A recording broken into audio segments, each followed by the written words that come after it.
Good evening everyone. स्वागत है आप सभी का करंट अफेयर के इस सेशन में, जिसका आज तीसरा क्लास है।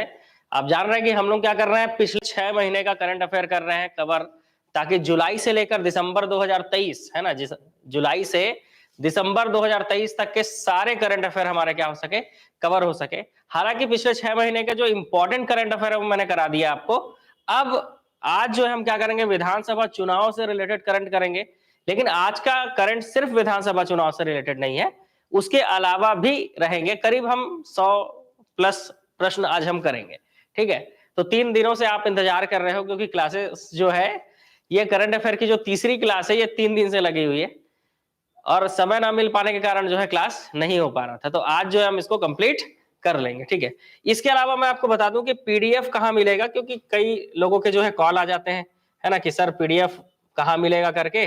तो आप समझ रहे हो, वैसे भी समय का कमी रहता है, तो चीजों को इसलिए आपको बताना पड़ता है कि आप जब एप्लीकेशन ऑन करेंगे, तो जैसे ही आप एप्लीकेशन ऑन करते हो, आपको पीडीएफ नोट्स का सेक्शन दिखेगा, ठीक है। पीडीएफ नोट्स के सेक्शन में देखो, जैसे इस तरह से इंटरफेस दिखता है। कोई पेड कोर्स ज्वाइन करना चाहे तो पेड कोर्स, आप ऑनलाइन अगर कोई भी कोर्स ज्वाइन करना चाहते हैं तो यहाँ पर आपको मिल जाएगा, ठीक है, ये चीजें। इसके बाद जो आपका टेस्ट सीरीज अगर कोई ज्वाइन करना चाहते हो, तो यहाँ से आपका परिचारक, हॉस्टल वार्डन, पुलिस आरक्षक भर्ती, पीएससी, व्यापम, सारे टेस्ट आपको यहाँ पे मिल जाएंगे। और जो पीडीएफ करंट का आपको मिलना है, वो पीडीएफ नोट्स में जैसे ही आप क्लिक करते हो, तो करंट अफेयर फ्री पीडीएफ लिखा हुआ है, इसमें जैसा ही आप क्लिक करोगे, व्यू में क्लिक करते ही आपको करंट अफेयर दिख जाएगा। इसके अलावा यहाँ पर मैंने सेकंड पेज में ये कुछ लिंक डाल के रखे हैं, जिससे मान लीजिए करंट अफेयर के पुराने वीडियोस आपको देखने हैं, तो आप इसको क्लिक कीजिएगा। जैसे ही आप क्लिक करोगे, सीधा आप क्या होगा, आपका पूरा जो करंट अफेयर मैंने पढ़ाया है वो आपको पुराने वीडियोस मिल जाएंगे, क्योंकि पीडीएफ तो आपको मिल ही गया है, लेकिन पीडीएफ से पढ़ने में आपको समय लग जाएगा। पीडीएफ आप सामने प्रिंट करा कर रखे हैं, और जो वीडियो है वो चलाकर फास्ट ट्रैक हम चला रहे हैं, जैसे तो फास्ट ट्रैक चलाते हुए हम जो है कवर कर सकते हैं। तो देखो, इसमें 1 लिखा हुआ है, ये पहला पार्ट है, इसमें 2 लिखा हुआ है, ये दूसरा पार्ट है, ये 3 लिखा हुआ है, जो आज अभी लाइव चल रहा है। देखो यहाँ पे लाइव लिखा हुआ है, इसका मतलब क्या है, लाइव चल रहा है, बिल्कुल, है ना। तो अभी आप और मैं बिल्कुल लाइव है ना, आप भी लाइव हो और मैं तो हूं ही लाइव, ठीक है। तो यहां से आप वीडियोस देख सकते हो। पीडीएफ पहला और दूसरा का जो पीडीएफ है वो आपको मैंने दिखा दिया कि ये पीडीएफ कहां अपलोडेड है भाई। तो ये पीडीएफ आपको यहां पर अपलोड दिखेगा, ठीक है, हमारे मोबाइल एप्लीकेशन के पीडीएफ नोट्स में। इसके अलावा हमारे पास, जान रहे हो, हमारा 2 मोबाइल एप्लीकेशन है। तो एक दूसरा जो मोबाइल एप्लीकेशन है ना, उसमें यहाँ ट्रिपल लाइन का ऑप्शन होगा। इस ट्रिपल लाइन का ऑप्शन में क्लिक करोगे ना, तो यहीं पर आपको स्टडी मटेरियल का ऑप्शन दिखेगा। तो स्टडी मटेरियल का ऑप्शन मतलब तीसरे या चौथे लाइन पे, उस पर आप क्लिक करोगे तो भी करंट अफेयर का पीडीएफ मिल जाएगा। तो ये हो गई करंट अफेयर से रिलेटेड चीज, जहां आपको जो हम पढ़ रहे हैं इसका क्या होगा, करंट अफेयर मिलेगा। अब चालू करते हैं आज का क्लास। तो क्या सभी तैयार है, बिल्कुल, है ना, बिल्कुल तैयार है क्लास के लिए? सबके सब आगे लाइव, बहुत बढ़िया। चलिए देखते हैं, पहला क्वेश्चन हमको ये बोलता है कि बताइए, श्री विष्णुदेव साय छत्तीसगढ़ के नए मुख्यमंत्री बने हैं, वह किस विधानसभा क्षेत्र से विधायक हैं? अच्छा प्रश्न है। बताइए किस विधानसभा से वो विधायक है? तो आपको पता है कि वो कुनकुरी विधायक है, और ये क्षेत्र नंबर कौन सा है बता दीजिए।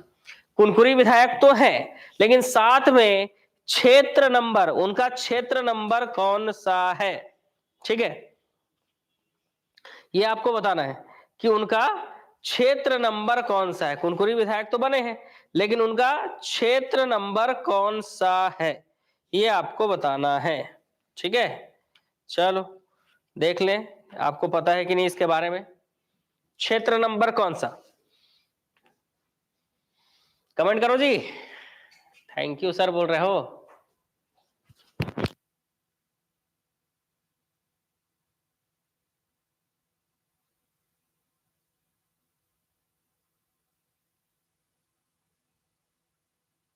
क्षेत्र नंबर बताइए, नहीं पता बोलने से थोड़ी ना होगा। क्षेत्र नंबर कुनकुरी, क्षेत्र नंबर 13 याद रखेंगे, है ना, क्षेत्र क्रमांक, विधानसभा क्षेत्र क्रमांक 13 है, ठीक है। जिनको नहीं पता छाप लेना, ठीक है। चलो आगे बढ़े। हाँ, नेक्स्ट क्वेश्चन हमको बोलता है कि बताइए, छत्तीसगढ़ के नए मुख्यमंत्री का गांव का क्या नाम है? कुनकुरी से तो है, कुनकुरी विधानसभा क्षेत्र नंबर 13, लेकिन वो गांव का नाम क्या है जहां से हमारे बिल्कुल नए नवेले मुख्यमंत्री हैं? है ना। तो हमारे बिल्कुल नए मुख्यमंत्री विष्णुदेव साय, उनके गांव का नाम आपको बताना है। तो जसपुर का कौन सा गांव, जसपुर का कौन सा गांव, बगिया, बहुत बढ़िया, सही आंसर है। जसपुर के बगिया गांव के हैं हमारे नए नवेले बिल्कुल मुख्यमंत्री श्री विष्णुदेव साय, है ना। छत्तीसगढ़ के नए मुख्यमंत्री श्री विष्णुदेव साय ने विधानसभा चुनाव 2023 में कांग्रेस के अपने निकटतम प्रतिद्वंदी यूडी मिंज को कितने मतों से पराजित किया, मतलब अपोजिशन में जो खड़े थे उनको कितने वोट से उन्होंने हराया है, मतलब जितने भी वोट से हराया होगा उतने वोट उनको ज्यादा मिले हैं, ठीक है, उतने वोट उनको ज्यादा मिले।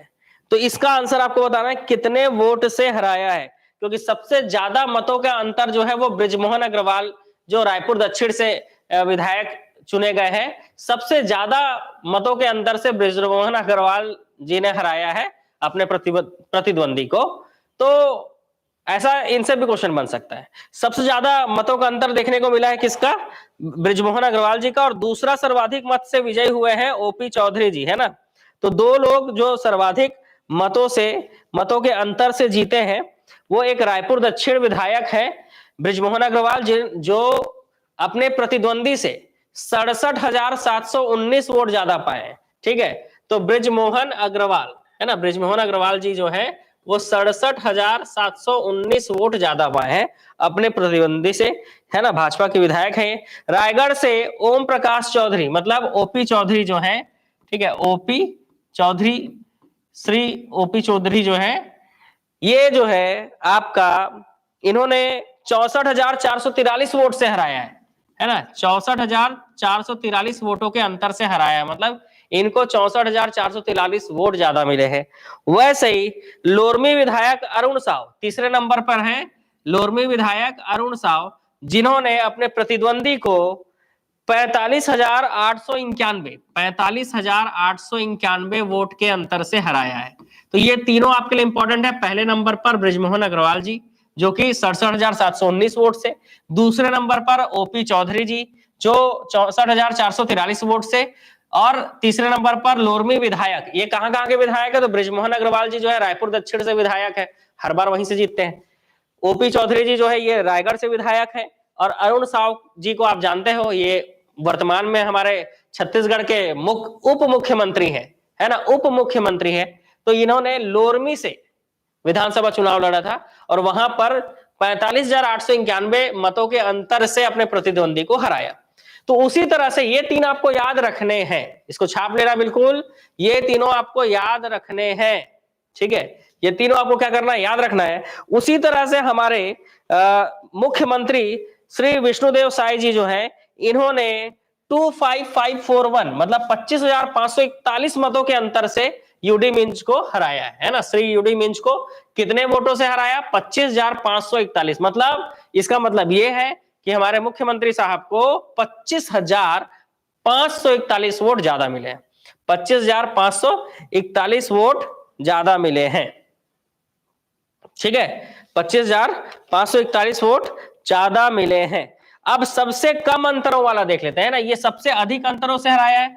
आप सबसे कम अंतर देखो, सबसे कम अंतर अभी पढ़ेंगे, याद करेंगे, बताओ सबके सब अभी याद करेंगे कि नहीं, सभी सबसे ज्यादा अंतर जो है और सबसे कम अंतर जो है।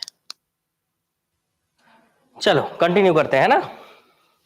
देखो सबसे कम अंतरों से जो जीते हैं वो 16 वोट से जीते हैं कांकेर के आसाराम जी, है ना, 16 वोट से कांकेर के आसाराम जी जीते हैं। मतलब मान लो एक ने 50 हारने वाला 50,000 वोट पाया है, तो जीतने वाला 50,016 वोट पाया है, सीधी सी बात है, ऐसा है, ये अंतर होता है, वोटों का अंतर है। ये नहीं है कि आसाराम जी 16 वोट पाए, ये नहीं, 16 वोट ज्यादा पाए, हारने वाले से 16 वोट ज्यादा। और वैसे 94 वोट के अंतर से अंबिकापुर विधायक राजेश अग्रवाल जी जीते हैं, और 255 वोट के अंतर से 255 वोट के अंतर से आपके पत्थल गांव विधायक, है ना, पत्थल गांव विधायक गोमती साय इन्होंने जीत दर्ज की है। तो तीनों जो सबसे कम अंतरों से जीते हैं, जो तीनों, है ना, आसाराम जी को आपको याद रखना है, इंपॉर्टेंट है। उसके अलावा 94 वोट से अंबिकापुर विधायक राजेश अग्रवाल, और 255 वोट से पत्थलगांव विधायक गोमती साय।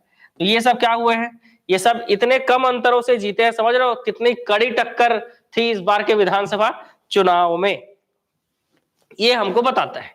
ये चीज हमको क्या बताता है कि इस बार जो है कड़ी टक्कर थी बिल्कुल हमारे विधानसभा चुनाव में। चलो अगले क्वेश्चन की ओर चलते हैं। अगला क्वेश्चन हमको ये बोलता है कि श्री विष्णुदेव साय जी मुख्यमंत्री छत्तीसगढ़ कितने बार लोकसभा सांसद रह चुके हैं। मतलब ये पहले लोकसभा सांसद भी रह चुके हैं, इसका मतलब ये है।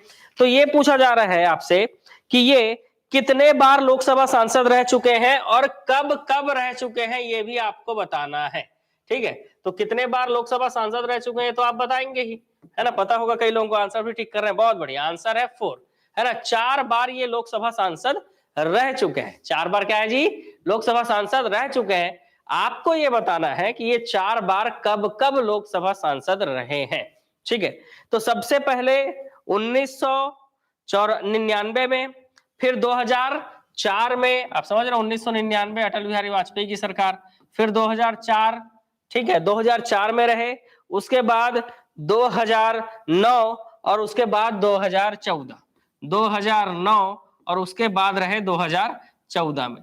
तो 4 बार से ये क्या रह चुके हैं, सांसद रह चुके हैं। मतलब मुख्यमंत्री बनने से पहले ये क्या थे जी, सांसद थे। तो 4 बार लोकसभा के सांसद रह चुके हैं। चलो, श्री विष्णुदेव साय नरेंद्र मोदी के प्रथम प्रधानमंत्री कार्यकाल में किस मंत्रालय में राज्य मंत्री थे। मतलब ये नरेंद्र मोदी जी के जो प्रथम कार्यकाल था, जब 2014 में नरेंद्र मोदी जी जीत कर आए थे, तो उस समय भी ये सांसद थे। तो इनको कौन सा राज्य मंत्री दिया गया था, कौन सा, संचार, जल संसाधन, जनजातीय या इस्पात, इसमें से कौन सा दिया गया था, बताएंगे। डी, बहुत बढ़िया, इस्पात। इस्पात मंत्रालय के ये राज्य मंत्री थे। ठीक है, इस्पात मंत्रालय के ये राज्य मंत्री थे। कई लोगों के आंसर सही आ रहा है, बिल्कुल सही। चलो आगे बढ़ेंगे नेक्स्ट क्वेश्चन की ओर। श्री विष्णुदेव साय किस जनजातीय समाज से आते हैं। श्री विष्णुदेव साय जी जो है वो किस जनजातीय समाज से आते हैं। कोड जनजाति से है, कंवर जनजाति से है, अबुझ माड़िया जनजाति से है, या कोटक जनजाति से है। बताइए किस जनजाति समूह से ये आते हैं। ए बी सी डी, क्या लेंगे आप आंसर, कंवर। बहुत बढ़िया, सही आंसर है, कंवर जनजाति समूह से ये आते हैं। चलो अब बात आ गई है कंवर जनजाति की, तो कुछ क्वेश्चन जो मैं कंवर जनजाति से आप पूछूंगा, आप सभी को क्या करना है, उसका आंसर देना है। तो कंवर जनजाति से संबंधित प्रश्न पूछ लूं, बताओ जी। आप लोग अगर जवाब देने के लिए तैयार हैं तो कंवर जनजाति से मैं आपसे प्रश्न पूछूंगा। ठीक है, कि हाँ भाई, कंवर जनजाति के प्रमुख देवता का नाम बताइए, इनका प्रमुख नृत्य और इनका व्यवसाय क्या है, इसके अलावा इनका इस जनजाति में किस चीज का विशेष महत्व होता है। ठीक है, और ये खुद को किसके वंशज मानते हैं। तो 2-3 चीजें मैं आपसे ये पूछूंगा कि बताइए, कंवर जनजाति, जैसे विष्णुदेव साय जी जो है वो कंवर जनजाति से आते हैं, तो हो सकता है कि इस बार के एग्जाम में आपको कंवर जनजाति से रिलेटेड क्वेश्चन देखने को मिल जाए। जैसे कि कंवर जनजाति के प्रमुख देवता कौन है, कंवर जनजाति का प्रमुख नृत्य क्या है ना, कंवर जनजाति का प्रमुख नृत्य क्या है, इसके अलावा कंवर जनजाति का व्यवसाय क्या होता है, मतलब कौन सा व्यवसाय करना ये ज्यादा पसंद करते हैं, ये खुद को किसका वंशज मानते हैं, इसके अलावा इन जनजाति में किस चीज का विशेष महत्व होता है, इसके अलावा ऐसे कोई व्यक्तित्व जो इस जनजाति से संबंधित है ना, ऐसा कोई व्यक्तित्व फेमस है ना जो इस जनजाति से संबंधित है। बहुत बढ़िया, सगराखंड, बढ़िया आंसर आया है ना, आप लोगों के द्वारा आंसर भी दिया जा रहा है। तो ये जो है ये दिखाता है कि आपकी तैयारी मजबूत चल रही है। सगराखंड, इनके प्रमुख देवता का नाम क्या है, सगराखंड। ठीक है, कौन सा डांस करते हैं भाई, इनका डांस कौन सा फेमस है, कौन सा डांस, प्रमुख देवता सगराखंड है जी। अपने आप को ये कौरवों के वंशज मानते हैं। ठीक है, बहुत बढ़िया, ये अपने आप को किसके वंशज मानते हैं जी, कि हम कौरवों के वंशज हैं, इसीलिए हम क्या काम करते हैं, इसीलिए हमारा व्यवसाय है सैन्य कार्य। मतलब सैनिक वाला काम करने में इनको बहुत मजा आता है, तो सैन्य कार्य इनका मेन जो है व्यवसाय है। ठीक है, इसके अलावा बार नृत्य, बहुत बढ़िया। कौन सा नृत्य करते हैं ये? बार नृत्य करते हैं। अच्छा, वो जो बार डांस होता है ना, वो डांस नहीं है भाई, इनका बार नृत्य अलग है। ठीक है, आप वो मूवी में देखते हो वैसा नहीं है। ठीक है, ऐसा मत इमेजिन मत कर लेना। ठीक, नाम बार नृत्य है लेकिन वैसा डांस नहीं है। ठीक है, इनका जनजातीय डांस है वो बार नृत्य। कौन सा नृत्य है जी? बार नृत्य। इसके अलावा इस जनजाति में पाइक का विशेष महत्व है। जैसे आप पढ़े होंगे अबुझ माड़िया जनजाति में किस चीज का विशेष महत्व है? तो तुम्बा का विशेष महत्व है। वैसे इस जनजाति में किस चीज का विशेष महत्व है? तो इस जनजाति में पाइक का विशेष महत्व है। और इस जनजाति से प्रसिद्ध, हाँ हाँ, महाभारत वाले ही कौरव हैं। और कहीं सुने हो कौरव हैं? और कहीं सुने हो जी? सुने, हमारे बुजुर्ग भी कौरव थे, ऐसा बोल रहे हो क्या? मतलब हमारे जो है पूर्वज कौरव थे, ऐसा ऐसा तो नहीं सोच रहे हो? ठीक, महाभारत वाले ही कौरव। ठीक है, कौरव से कंवर। व्यक्तित्व की बात करें तो संत गहिरा गुरु को आपको याद रखना पड़ेगा। संत गहिरा गुरु जो है कंवर जनजाति से ही संबंधित है। अब एक व्यक्ति और याद रखना पड़ेगा, हमारे मुख्यमंत्री श्री विष्णुदेव साय जी भी किस जनजाति से आते हैं? कंवर जनजाति से। तो अब दो महत्वपूर्ण व्यक्तित्व आपको याद रखना पड़ेगा। हो सकता है इस साल के एग्जाम में संत गहिरा गुरु से क्वेश्चन आपको आए। ठीक है, या फिर विष्णुदेव साय जी जो है कंवर जनजाति से है, तो इस जनजाति से रिलेटेड इसमें से कोई ना कोई पॉइंट आपके एग्जाम में फंस सकते हैं, इसीलिए इसको छाप लेना भाई। ठीक है, इसको क्या कर लेना? छाप लेना। चलो आगे क्वेश्चन की ओर बढ़ते हैं। नेक्स्ट क्वेश्चन हमारा क्या बोलता है? छत्तीसगढ़ में विधानसभा चुनाव 2023 कितने चरणों में संपन्न हुए? ठीक है, विधानसभा चुनाव की अगर हम बात करें तो ये कितने चरणों में संपन्न हुआ है, ये आपको बताना है। ठीक है, कितने चरणों में, मतलब आसान तरीके से बताना है ना, ज्यादा टफ नहीं जाना है। तो कितने चरणों में संपन्न हुआ है जी? 2 चरण। ठीक है, कितने चरण? तो 2 चरण। बहुत बढ़िया, 2 चरणों में संपन्न हुआ है। बताइए पहले चरण पे कब हुआ, कितने सीटों पे चुनाव हुआ? दूसरा चरण कितने सीटों पे चुनाव हुआ और कब हुआ? दोनों बताना है आपको।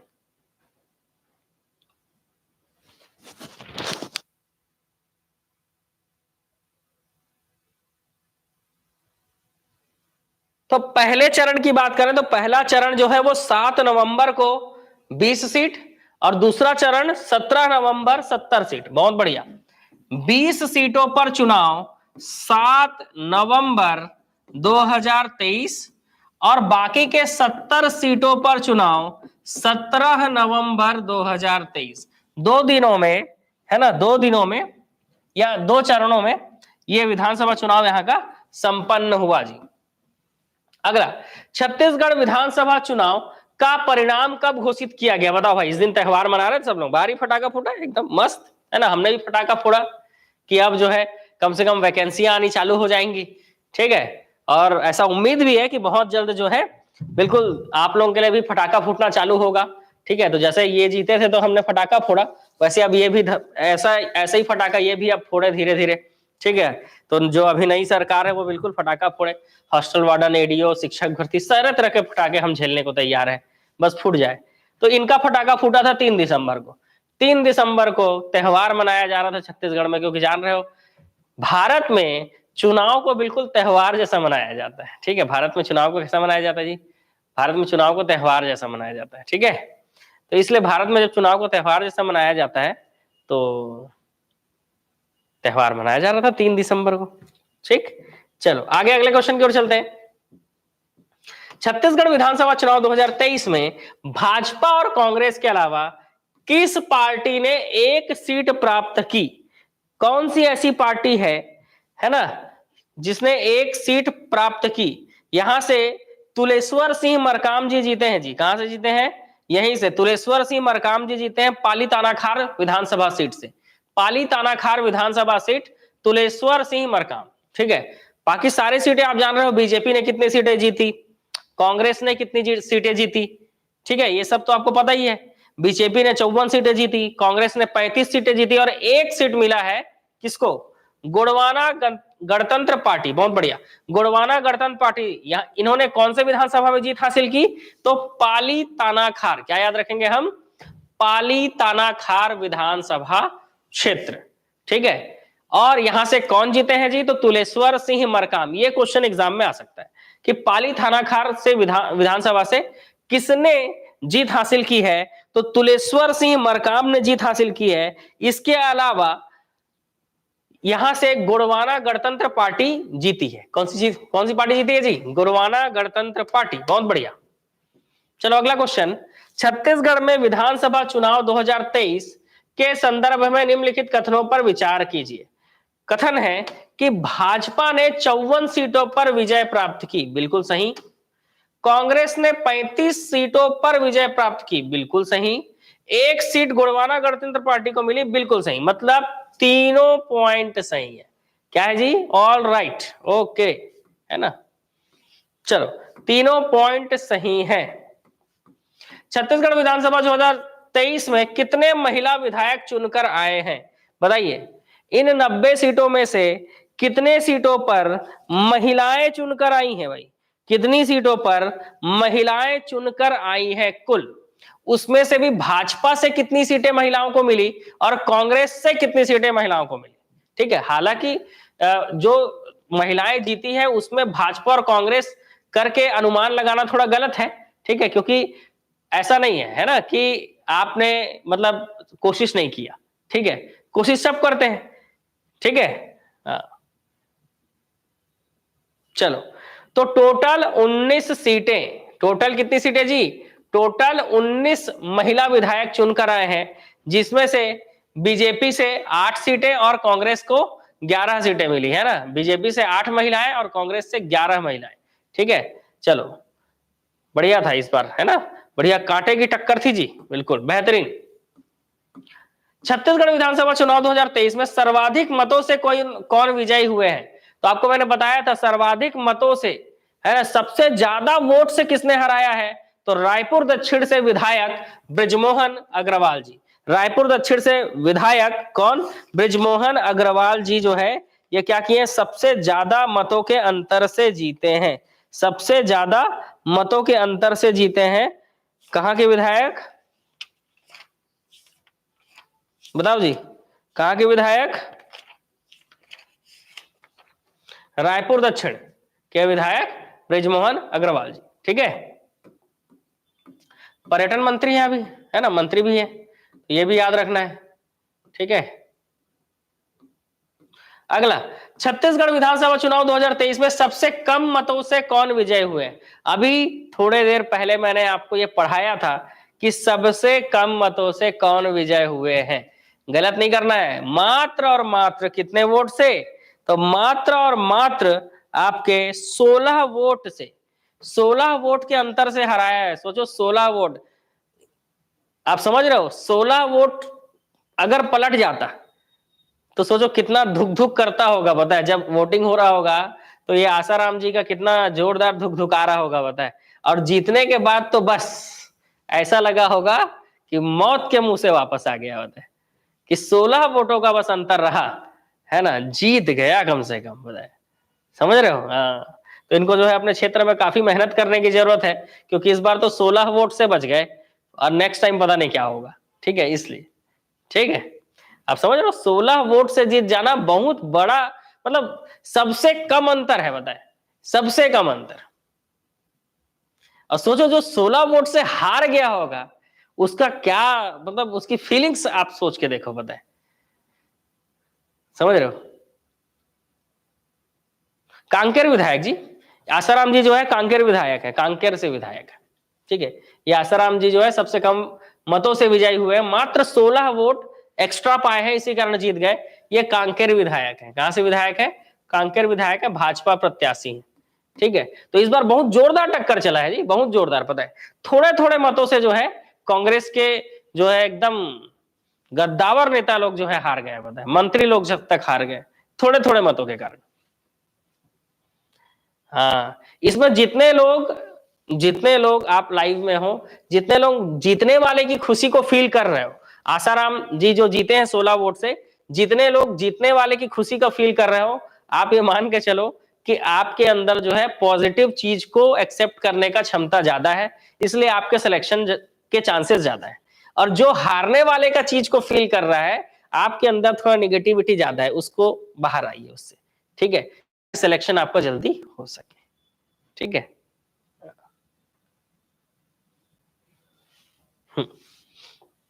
तो हमको हमेशा पॉजिटिव रहना है, कॉन्फिडेंट रहना है।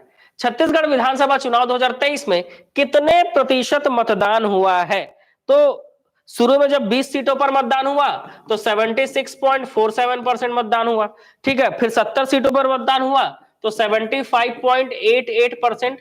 पहले 20 सीटों पर, 20 सीटों पर, है ना, सीटों की संख्या अगर देखें तो 20 सीटों पर 76.47% मतदान हुए हैं, ठीक है। 76.47 मतदान हुए हैं। तो ये वाला ऑप्शन तो गलत हो जाएगा क्योंकि ये सिर्फ 20 सीटों पर हुआ, उसका परसेंटेज 76.46 है।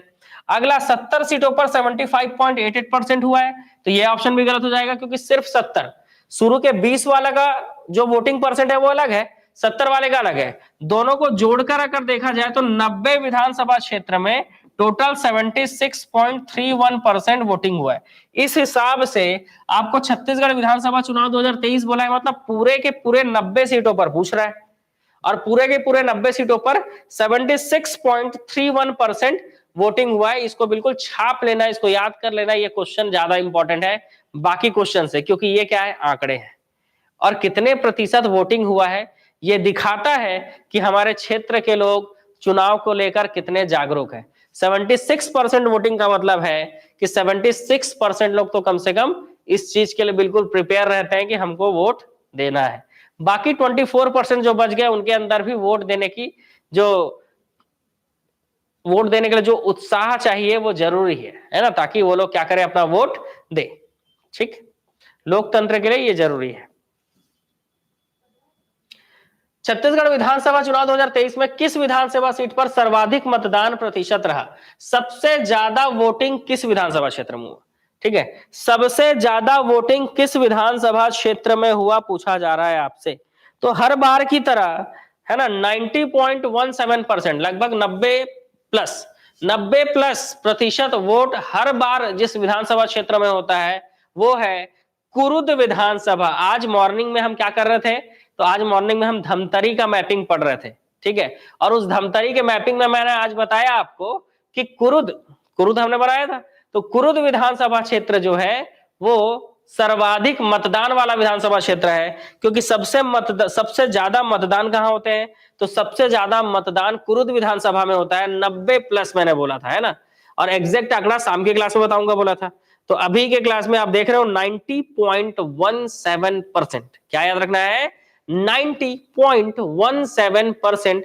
बिल्कुल आपको प्रतिशत एग्जैक्ट याद रखना है, क्योंकि ये एग्जैक्ट परसेंट आपके एग्जाम में आएगा, ठीक है।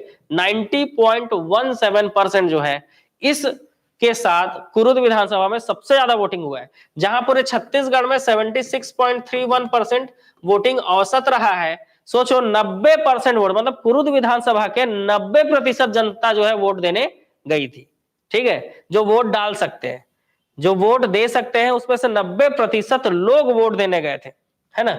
अब जान रहे हो कुरुद विधायक कौन है जी, तो कुरुद विधायक कौन है बताओ,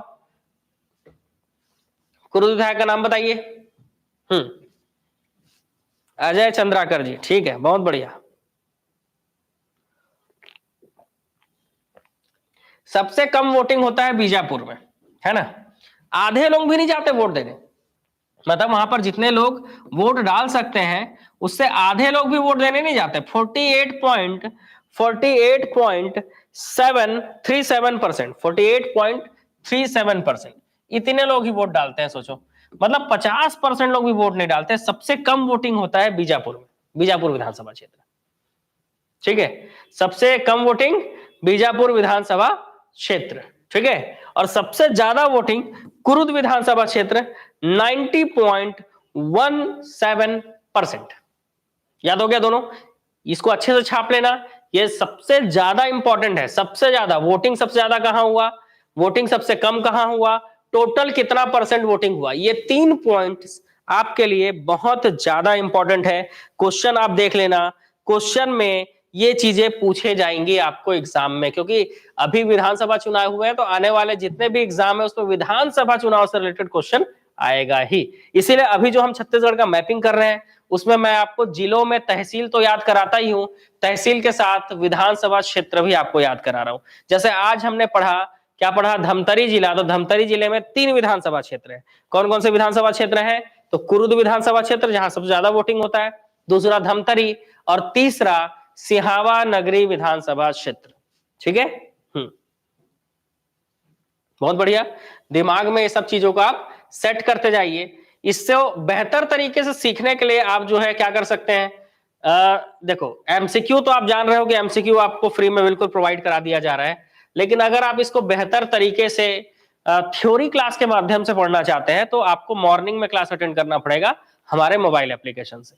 ठीक है, क्योंकि मॉर्निंग में मोबाइल एप्लीकेशन में हम लोग थ्योरी क्लास पढ़ाते हैं। जैसे मेरा जो मैथ्स और जीके है वो कंटिन्यू हो चुका है, कुछ दिन मैं रेस्ट पे था, लेकिन फिर से मैंने मैथ्स और जीके को स्टार्ट किया है। तो अभी अभी मैथ्स स्टार्ट किया है मैंने, प्रतिशत पढ़ाना, और छत्तीसगढ़ के जीके में मंगलवार से मैं बस्तर संभाग को पढ़ाना चालू करूंगा।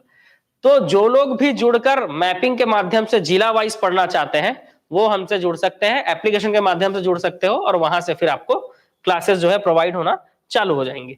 चलिए, विधानसभा चुनाव 2023 में किस विधानसभा सीट पर सबसे कम मतदान हुआ? तो अभी आपने पढ़ा आंसर बीजापुर, है ना सभी? अभी आपने क्या पढ़ा? आंसर बीजापुर। और वोटिंग का परसेंट कितना रहा जी? तो 48.37%। ये प्रतिशत आपको याद करना पड़ेगा। आप खुद सोचो, ये जो आप याद कर रहे हो ना, ये आने वाले 5 साल के लिए सीधा, क्योंकि अब 5 साल बाद विधानसभा चुनाव होंगे, है ना? 5 साल बाद विधानसभा चुनाव होंगे तो सीधी सी बात है, मतलब 5 साल के पहले पहले ही हो जाएंगे, लेकिन अभी 5 साल तक आपको यही आंकड़े याद करने हैं। बीजापुर सबसे कम मतदान हुआ है, कुरुद सबसे ज्यादा मतदान हुआ है, टोटल 76.31% मतदान हुआ है। 20 सीटों पर अलग मतदान हुए हैं, 20 सीटों पर आपको याद रखना है कि 76.47% मतदान हुए हैं, 70 सीटों पर 75.88% मतदान हुआ है। इसी चीज को बार बार पढ़ना है आपको, समझो, है ना? इसलिए विधानसभा चुनाव को बढ़िया नोट्स बनाकर याद कर लो, जो चीजें इंपॉर्टेंट है बिल्कुल स्टार मार लीजिए, ताकि जो है यही चीजों को तो पढ़ के जाना है, बार बार रिवाइज करना है। वैसे इसका पीडीएफ आपको प्रोवाइड हो जाएगा, स्टार्टिंग में ही मैंने बताया है कि पीडीएफ आपको कहां मिलेगा। इसका पीडीएफ अगर आज ये क्वेश्चन आप कंप्लीट कर लेते हो तो आज ही इसका पीडीएफ आपको मिल जाएगा।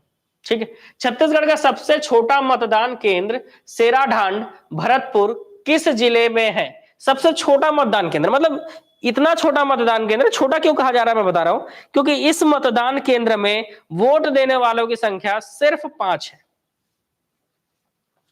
इस मतदान केंद्र में वोट देने वालों की संख्या सिर्फ और सिर्फ 5 है। सोचो, 5 लोगों के वोट देने के लिए भी मतदान केंद्र बनाया जाता है। मतलब चुनाव आयोग जो है इतना मेहनत करती है कि लोग क्या करें, मतलब लोकतंत्र के लिए लोग आगे आए और वोट दें। सोचिए, एक सिर्फ 5 लोगों को वोट देने के लिए एक सेराढांड, है ना, सेराढांड में क्या किया जाता है? एक मतदान केंद्र बनाया जाता है। ये कौन से जिले में है जी? ये कोरिया जिले में है। कौन से जिले में है? कोरिया जिले। 3 फीमेल और 2 मेल, उसके लिए भी सोचो, सिर्फ 5 लोगों के लिए एक मतदान केंद्र, समझ रहे हो? विधानसभा चुनाव 2023 के दौरान किस व्यक्ति को नेशनल आइकन के रूप में केंद्रीय चुनाव आयोग ने नामांकित किया था? तो ऐसा कौन सा व्यक्ति है जिसको, यहां पर ठीक से पढ़िएगा, नेशनल आइकन लिखा हुआ है जी, नेशनल आइकन के रूप में किसे नामांकित किया गया था? ठीक है, तो सचिन तेंदुलकर को तो पहले से किया जा चुका है, सचिन तेंदुलकर तो पहले से है नेशनल आइकन के रूप में, लेकिन विधानसभा चुनाव 2023 के लिए, क्योंकि आप जान रहे हो विधानसभा चुनाव हो, विधान परिषद का चुनाव हो, है ना, 6 चुनाव है। देखो, 2 तरह के चुनाव आयोग होते हैं जी। देश में होता है केंद्रीय निर्वाचन आयोग, इसको भी समझ लेना, देश में होता है आपका केंद्रीय निर्वाचन आयोग, और राज्य में होता है आपका राज्य निर्वाचन आयोग। राज्य में कौन होते हैं? राज्य निर्वाचन आयोग। केंद्रीय निर्वाचन आयोग 6 प्रकार के चुनाव कराता है, राष्ट्रपति, उपराष्ट्रपति, ठीक है, लोकसभा, राज्यसभा, विधानसभा, विधान परिषद। इस तरह के 6 चुनाव कराता है, और राज्य निर्वाचन आयोग भी 6 प्रकार के चुनाव कराता है। ठीक है, 3 कौन से चुनाव होते हैं पंचायत से रिलेटेड, कौन कौन से? ग्राम पंचायत, जनपद पंचायत, जिला पंचायत, और 3 होते हैं नगरीय निकाय से, है ना, नगरीय निकायों के चुनाव कराता है ये, नगर निगम, नगर पालिका और नगर पंचायत में। तो इस तरह से केंद्रीय निर्वाचन आयोग भी टोटल 6 चुनाव कराता है, और राज्य निर्वाचन आयोग भी टोटल 6 चुनाव कराता है। अब विधानसभा चुनाव हो, विधानसभा चुनाव कौन कराता है जी? तो विधानसभा चुनाव पूछ सकता है ऐसा एग्जाम में कि विधानसभा चुनाव कराने की जिम्मेदारी किसका है? तो केंद्रीय निर्वाचन आयोग का है। और केंद्रीय निर्वाचन आयोग ने नेशनल आइकन के रूप में सचिन तेंदुलकर को पहले ही नामांकित करके रखा है। इसके अलावा 2023 का जो विधानसभा चुनाव हुए हैं उसमें नेशनल आइकन के रूप में किसे नामांकित किया गया? तो राजकुमार राव, है ना, इसको छाप लेना भाई, किसको? राजकुमार राव। स्टेट आइकन के रूप में, छत्तीसगढ़ में स्टेट आइकन के रूप में किसे नामांकित किया गया वो तो पढ़ेंगे हम, लेकिन यहां पर नेशनल आइकन पूछा है। स्टेट आइकन वाला क्वेश्चन आएगा, स्टेट आइकन वाला छाप लेना, ठीक है।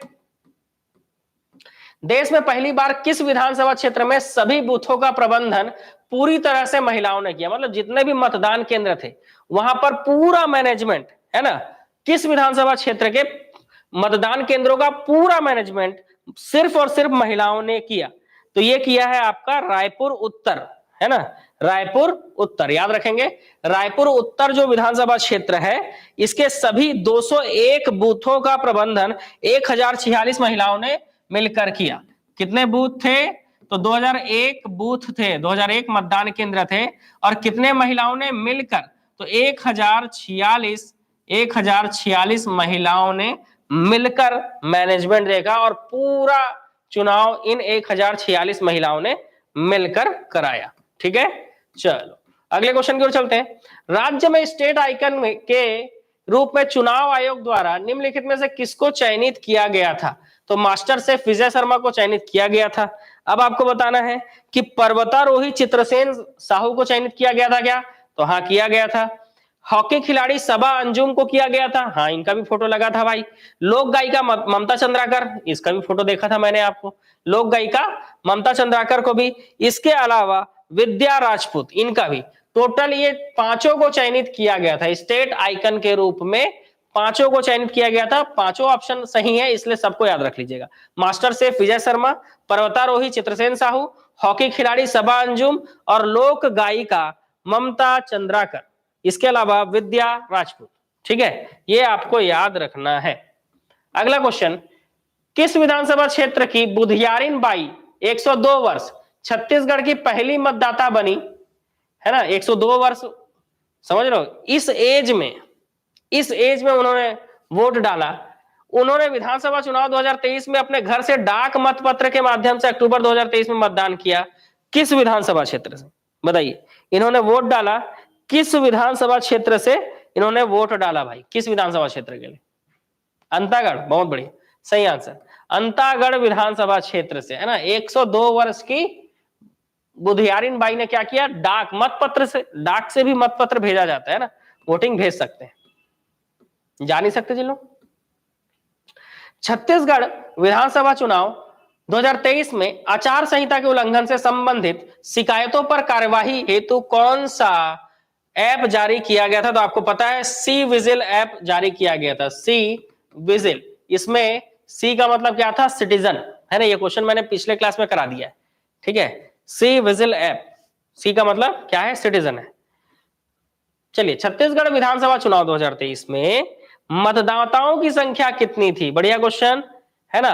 तो लगभग 2.04 करोड़ थे, है ना, लगभग 2.04 करोड़ लोगों ने वोट दिया, आपको पता है। तो 2 करोड़ के करीब थे। यहां पे दो ऑप्शन है, ये 2.2 आ रहा है, ये 2.3 आ रहा है, और 3,93,000 है, मतलब 2 करोड़ 3,93,000 है, मतलब यही आंसर होगा।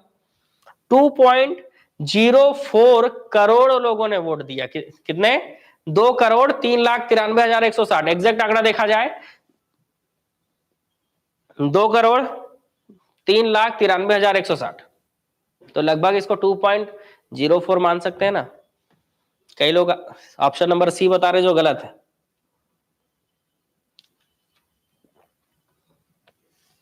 कई लोग ऑप्शन नंबर सी बता रहे हो जो कि क्या है जी? गलत है। आपको क्या याद रखना है?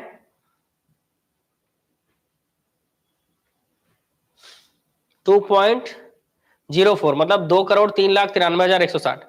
इसमें से पुरुष लोगों ने कितना वोट दिया? तो ये 1,01,35,561 पुरुष लोगों ने, 1,02,56,846 महिलाओं ने वोट दिया है। तो देखो ये दोनों आंकड़े भी यहां लिखे हुए हैं कि इसमें से 2,03,93,000 लोगों में से कितने पुरुषों ने वोट दिया और कितने महिलाओं ने दिया। इसको छाप लेना, 5 साल तक यही चलेगा, क्योंकि यही काम आएगा। ठीक है, इसको भी छाप लेना। पुरुष थे 1,01,00,000, महिलाएं 1,02,00,000। आप समझ रहे हो? आप समझो, महिलाओं ने बढ़ चढ़कर हिस्सा लिया है ना। 12,000 मिल ही साल भर के, कैसे मिली कि नहीं? 1,000 रुपया पर महीना छाप लिए। 1,000 पर महीना, 1,000 प्रति माह, 12,000 मिल ही। अब समझ रहे हो? 12,000 मोदी की गारंटी है। ये सुन सुन के सब महिला लोग क्या किए? पलट गए यार, पलटू हो गए बिल्कुल। पुरुषों के लिए भी कुछ घोषणा कर देना था, दारू बठी महीना में एक बार ऐसे करके, फिर देखते कितना वोट, कितना सीट आता बताए। ऐसा भी तो बोल देना चाहिए था, दारू भी बठी महीना में एक बार।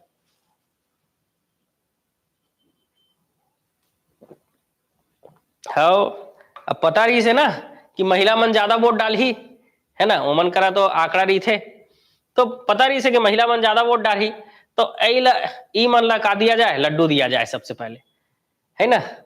तो बस जो है 1,02,56,846 महिलाओं ने वोट जो है पलट दिया भाई।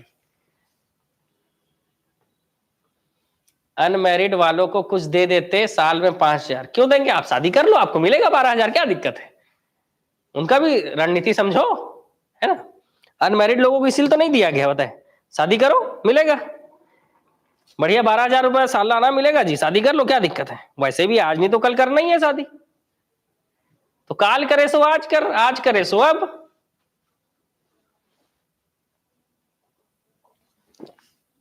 कुछ गलत बोल रहा हूं तो बताओ। आजकल की जो लड़की लोग हैं ना, उन लोगों को क्या लगता है कि हम लोग जो है अपना कैरियर शादी से पहले ही हमको बनाना होगा, और हमको जो है ससुराल में अगर इज्जत चाहिए, है ना, तो ससुराल में इज्जत चाहिए तो नौकरी लेकर जाना पड़ेगा। सोच अच्छी है वैसे।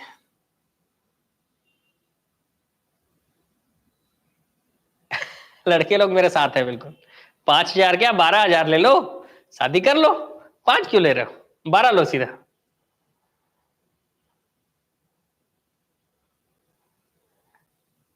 यही टेंशन है ना। नहीं, मैं समझता हूँ आप लोगों का फीलिंग, ठीक है। क्योंकि कई लोग जो है मिलने आते भी है एकेडमी, तो बोलते हैं सर मेरे पास बिल्कुल टाइम नहीं है, सर मेरे को 2 महीने में ही सिलेक्शन लेना है। कई लोग तो बिल्कुल सर मेरे को 15 दिन में ही सिलेक्शन लेना है, बताए। मतलब एक से एक कैरेक्टर लोग आते हैं, बताए, मिलने के लिए। कई लोग 6 महीने में सर सिलेक्शन होना चाहिए, बताए, नहीं तो घर वाले शादी कर देंगे। कई लोग यही साल है सर, बस 1 साल है, अगले साल तो हलाल होना ही है, ठीक है। तो मैं बोलता हूँ तो ठीक है, बढ़िया लाइफ है, एंजॉय करो, शादी वादी करो। तो बोलते हैं नहीं सर, शादी के बाद जाएंगे तो वहां पर बर्तन धोने होंगे, ठीक है, कपड़े धोने होंगे, है ना। उससे अच्छा हम क्या करेंगे सर, पढ़ के एग्जाम निकाल लेंगे, तो कपड़े और बर्तन धोने के लिए लोगों को रख लेंगे, ठीक है, और ससुराल में एक इज्जत भी रहेगा, पैसा कमाएंगे तो इस तरह का सोच जो है लोग अपना व्यक्त करते हैं। मैं अपने मन से नहीं बता रहा हूँ, बताए, ठीक है। मैं अपने मन से आपको फीलिंग कैसे बताऊंगा? आप ही लोगों में से किसी ने जो है बोला होगा आके, तभी तो मैं बता पा रहा हूं।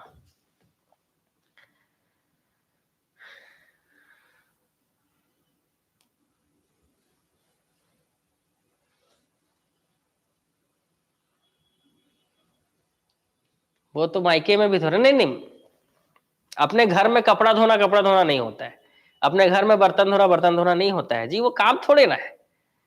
हाँ, लेकिन आप शादी करके जब ससुराल जाओगे ना, तो ये बहुत बड़ा काम है, बताए।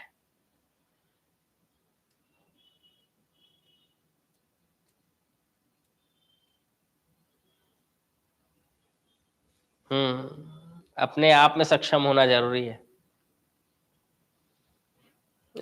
बदमाश लोग, एक ही क्लास का पीडीएफ मिला है, दो क्लास मैंने लिया है करंट का पिछले, उन दोनों क्लास का पीडीएफ मैंने एक ही में डाल के दे दिया है। इतना भी बुद्धि नहीं है। पीडीएफ खोलो, थोड़ा थोड़ा पढ़ेंगे तब तो जानेंगे कि हाँ दोनों क्लास का पीडीएफ डाला हुआ है।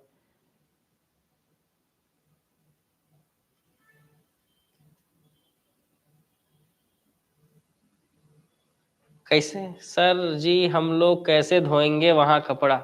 हाथ से पटक पटक, समझ रहे हो?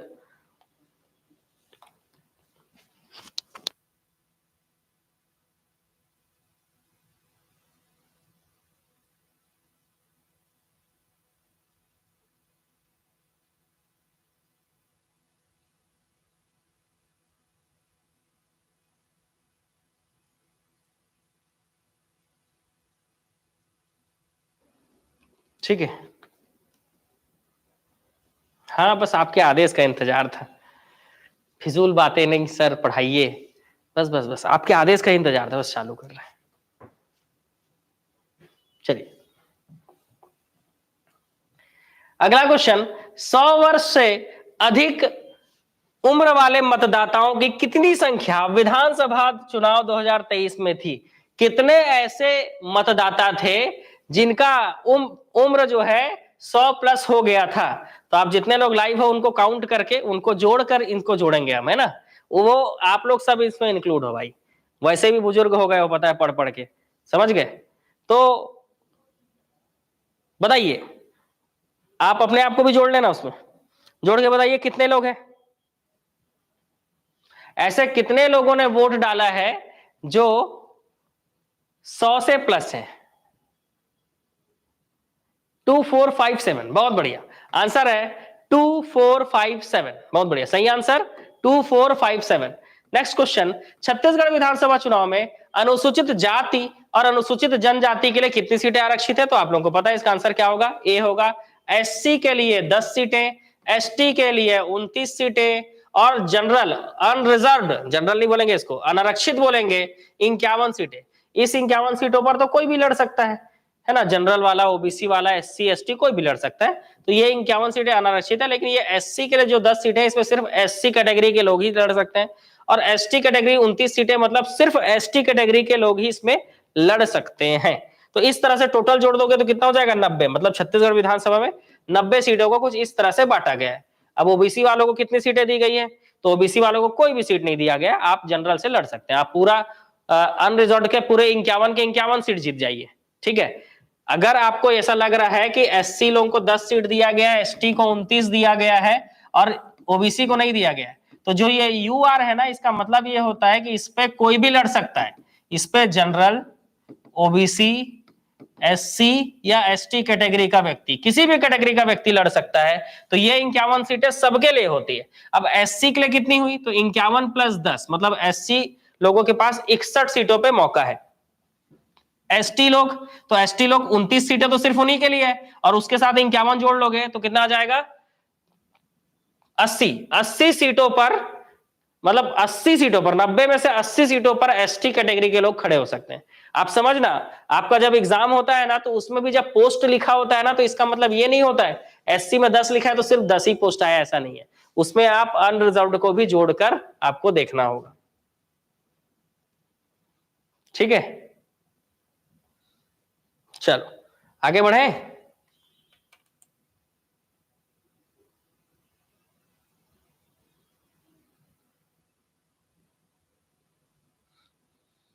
क्या बोल रहे हो, आप भी इस बार एमएलए के लिए चुनाव लड़िएगा? एजुकेशन मिनिस्टर बनाएंगे? अच्छा, उससे क्या होगा जी? उससे क्या होगा एजुकेशन मिनिस्टर बनने से? आपके लिए वैकेंसी आनी चालू हो जाएंगी, ऐसा सोच रहे हो? नहीं, एजुकेशन मिनिस्टर बनने से वैकेंसी नहीं आएगी। वित्त विभाग जिसके पास होगा वैकेंसी वही जारी कर सकता है, क्योंकि किसी भी विभाग में कितने पद हैं, खाली है, ये तो राजपत्र में लिखा होता है। ठीक है, लेकिन वैकेंसियां निकालनी है, इसकी अनुमति चाहिए होती है वित्त विभाग से। तो वित्त मंत्रालय जिसके पास हो वही जो है वैकेंसियां निकाल सकता है। ठीक है, अच्छा एजुकेशन लेवल हाई होगा, हाँ एजुकेशन लेवल तो बहुत हाई होगा, मार के कोर्रा भूत भगा दे। सुने हो ना गाना, वही वाला कॉन्सेप्ट चलेगा फिर से, समझ रहे हो। फिर देखो हमारा एजुकेशन लेवल क्या जाएगा, मस्त एकदम, समझ रहे हो।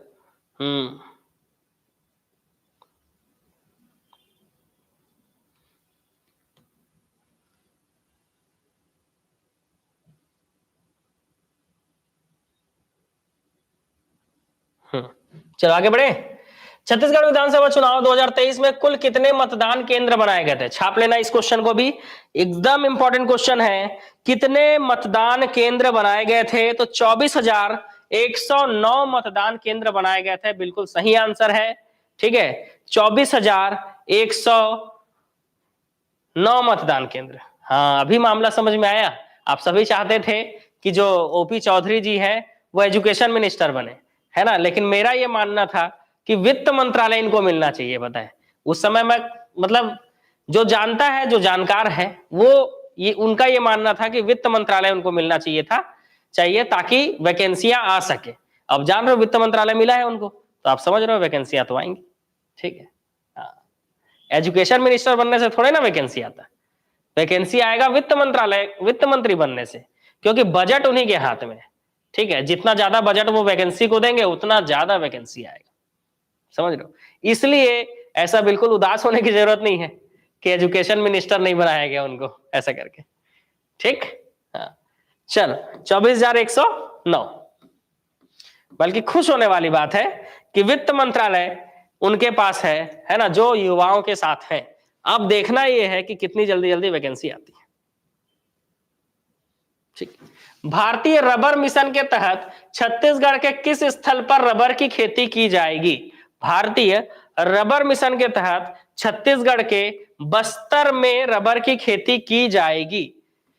72 घरेलू एयरपोर्टों में से सर्वाधिक यात्रियों का रिकॉर्ड अक्टूबर 2022 में किस एयरपोर्ट पर रहा, तो स्वामी विवेकानंद इंटरनेशनल एयरपोर्ट रायपुर घरेलू उड़ानों में सबसे ज्यादा चर्चे में रहा है, सबसे ज्यादा यात्रियों की संख्या में रहा है रायपुर एयरपोर्ट। 2,09,904 यात्री जो है यहां से गुजरे हैं।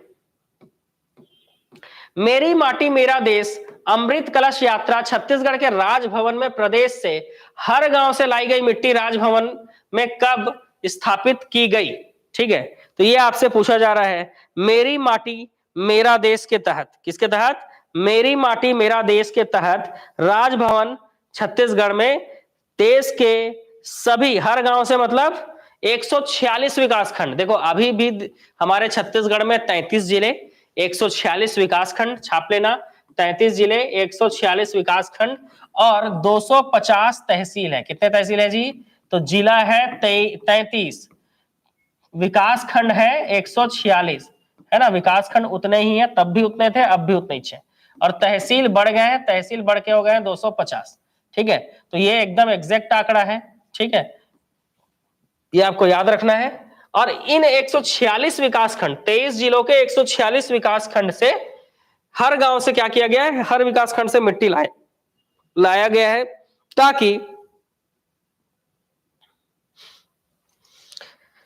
ताकि इसको राजभवन में क्या किया जा सके, स्थापित किया जा सके।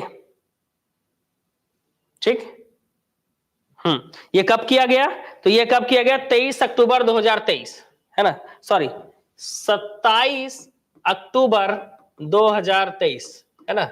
ये मेरी माटी मेरा देश अमृत कलश यात्रा, ठीक है, कब ये किया गया, 27 अक्टूबर 2023, ये आपको याद रखना है।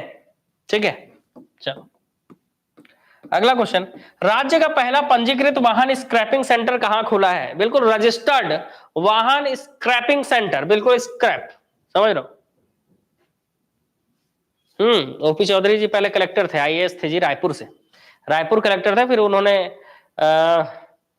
अभी क्या चल रहा है 2019, है ना, 19 कहां चल रहा है, 23 चल रहा है, 2019 के 2018 के चुनावों में उन्होंने क्या किया था, अपना पद छोड़कर विधानसभा चुनाव लड़े थे। तो उस समय जो है आप जान रहे हो कि उस समय कांग्रेस की लहर बहुत तेज थी, बताए, इस कारण उस लहर में वो उड़ गए, पता है, उस समय वो जीत नहीं पाए। ठीक है। लेकिन आप जान रहे हो उसके बाद जो है अभी के चुनावों में मोदी लहर बहुत तेज चला, मोदी की गारंटी है, मोदी की गारंटी है ना, तुक्का मुक्का सब लोग जीत गए भाई। ठीक है, हमारे यहाँ से देखो कोरबा से 4 बार से विधायक रहे जयसिंह अग्रवाल जी को जो है लखनलाल देवांगन जी हरा दिए, तो कोरबा विधायक जो है जयसिंह अग्रवाल की जगह कौन बन गए हैं, लखनलाल देवांगन जी। ठीक है, आप समझो कि हाथ जोड़कर लोग जीत गए, बताए। तो तरह का खेल चला है इस बार, और बहुत ही जोरदार, मतलब लहर होता है एक। ठीक है, तो उस समय उनका किस्मत अच्छा नहीं था, इसलिए उस समय वो नहीं जीत पाए, लेकिन इस समय बिल्कुल फॉर्म में थे, बिल्कुल, है ना। तो इस बार जीत गए। मेहनत भी किया उन्होंने, 5 सालों में काफी मेहनत किया। पहला पंजीकृत वाहन स्क्रैपिंग सेंटर कहां खुला है बताइए? तो पहला पंजीकृत वाहन स्क्रैपिंग सेंटर रायपुर के धनेली में खोला गया है। कहां खोला गया है? रायपुर के धनेली में। ठीक है, ठीक है, रायपुर के धनेली में। खरसिया से पहले हारे थे, इस बार रायगढ़ से जीते हैं। राज्य के किस जिले के पुलिस को largest slogan campaign against drug के लिए सर्टिफिकेट ऑफ एक्सीलेंस दिया गया है? Largest slogan campaign against drug के certificate certificate of excellence award दिया गया है किस जिले की पुलिस को, है ना, किस जिले की पुलिस को एक्सीलेंस अवार्ड दिया गया है, ये आपको बताना है। ठीक है, क्योंकि इन्होंने कौन सा अभियान चलाया था? तो इन्होंने चलाया था हेलो जिंदगी, है ना, हेलो जिंदगी नामक अभियान इन्होंने चलाया था, ताकि क्या किया जा सके, ताकि लोगों को क्या किया जा सके, नशा मुक्ति से दूर किया जा सके। और 2 अक्टूबर 2023 तक लगभग 4,30,000 लोगों को इन्होंने जागरूक किया, और इस अभियान के दौरान लगभग 61,750 स्लोगन लिखा गया। तो इस हिसाब से ये अवार्ड, एक्सीलेंस अवार्ड हेलो जिंदगी अभियान चलाने के लिए रायपुर को मिला है। टाइप करेंगे सबके सब हेलो जिंदगी अभियान, है ना, हेलो जिंदगी अभियान।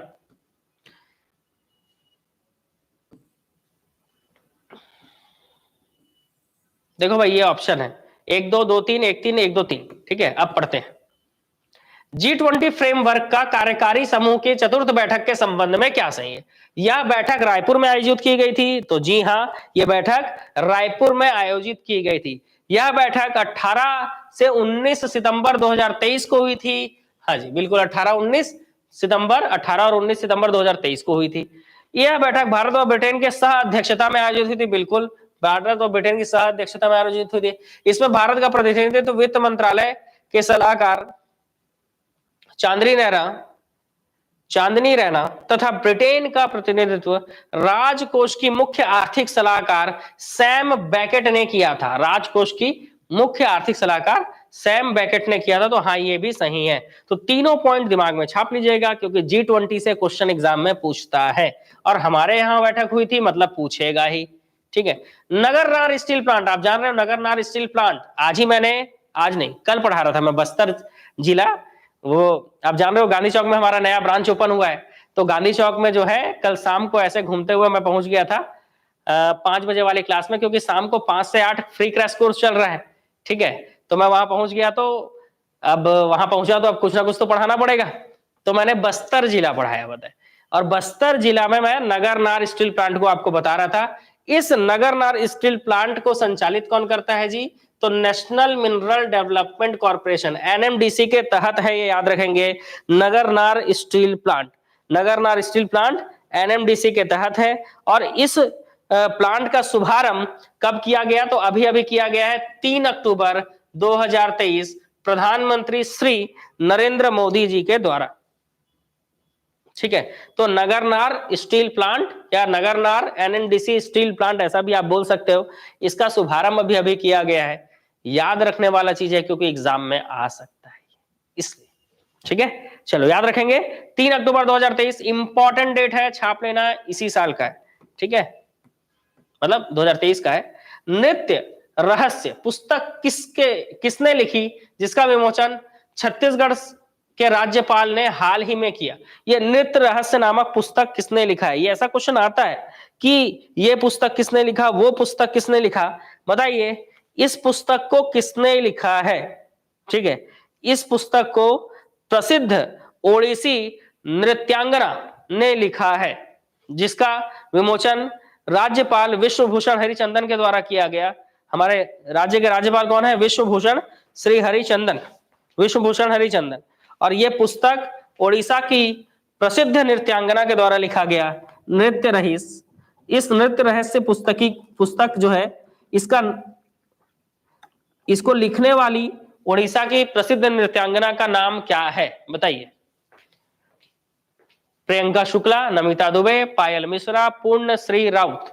कितने लोग इसका आंसर ले सकते हैं कि हाँ यही है 100% श्योरिटी के साथ? पूर्णश्री राउत, बहुत बढ़िया, सही आंसर है आपका पूर्णश्री राउत। अगला क्वेश्चन, 70 के दशक पुस्तक किसने लिखी है? 70 के दशक, है ना, पुस्तक का नाम 70 के दशक नामक पुस्तक किसने लिखा है? रचना दुबे, सुभद्रा पांडे, अंकिता सिंह, गीता तिवारी। तो आंसर है रचना के दशक सुभद्रा पांडे, है ना, रचना के दशक सुभद्रा पांडे जी को आपको याद रखना है। चलो अगला क्वेश्चन, छत्तीसगढ़ के किस जिले के निवासी भारतीय विदेश सेवा के अधिकारी राजेश उइके को केंद्र सरकार ने ताजिकिस्तान में, है ना, तजाकिस्तान में, ताजिकिस्तान नहीं है, तजाकिस्तान में नियुक्त किया है? किस जिले के निवासी थे जी ये? तो ये कोंडा गांव के निवासी हैं। कौन है? कोंडा गांव के निवासी। कौन? तो कोंडा गांव के निवासी, है ना, भारतीय विदेश सेवा के अधिकारी हैं राजेश उइके जी, है ना। इनको भी याद रखना है, राजेश उइके जी। इनको तजाकिस्तान में राजदूत नियुक्त किया गया।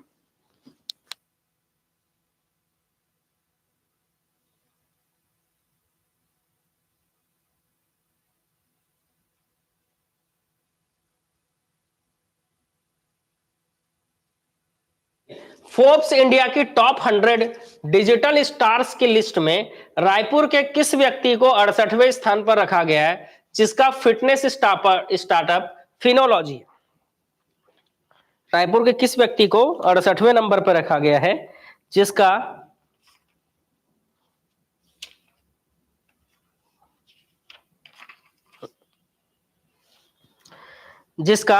फिटनेस स्टार्टअप फिनोलॉजी है? तो इसका आंसर है प्रांजल कामरा। बहुत बढ़िया, सही आंसर प्रांजल कामरा। आंसर याद रखेंगे, प्रांजल कामरा।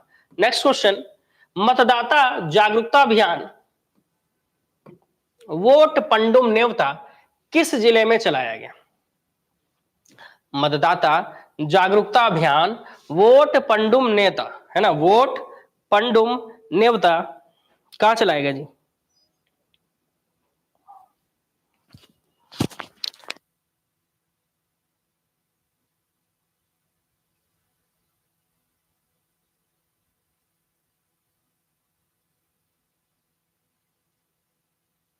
ठीक है, ये चलाया गया सुकमा जिले में। कई लोग इसका आंसर बीजापुर बता रहे हैं, आंसर है सुकमा जिला।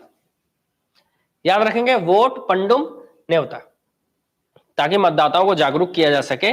ये सुकमा जिले में चलाया गया। ठीक है, कहां चलाया गया? सुकमा जिले में। अगला, कमार जनजाति के बाद किस पीवीटीजी समूह को आवास अधिकार प्रदान किया गया? तो कमार जनजाति के बाद किस विशेष पिछड़ी जनजाति को आवास अधिकार प्रदान किया गया है? तो कौन सी जनजाति है जी? तो कमार को तो किया ही गया था, कमार के बाद कौन सी जनजाति? बैगा। बहुत बढ़िया, आप जान रहे हो कमार, बैगा, पहाड़ी कोरवा, अबुझ माड़िया, बिरहोर, ये सब विशेष पिछड़ी जनजातियां हैं। तो कमार के बाद बैगा को। ओडिशा के महानदी में अबोस मोटला नामक एक नई प्रजाति मिली है, यह क्या है भाई? अबोस मोटला। ठीक है, ओडिशा के महानदी में, वैसे महानदी छत्तीसगढ़ से निकलती है लेकिन उड़ीसा में भी बहती है ना, तो उड़ीसा में जहां महानदी बहती है वहां पर अबोस मोटला नामक एक प्रजाति मिली है। ये किसकी प्रजाति है? मछली। ओके, मोटली मछली होगी, बिल्कुल मोटरी, है ना, मोटली मछली होगी भाई, इसलिए इसका नाम है अबोस मोटला।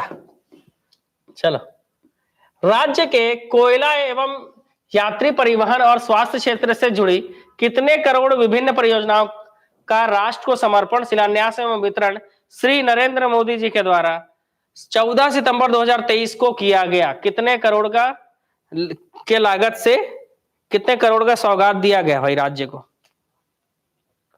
तो ये दिया गया 6400 करोड़ का सौगात दिया है श्री नरेंद्र मोदी जी, है ना? ठीक है,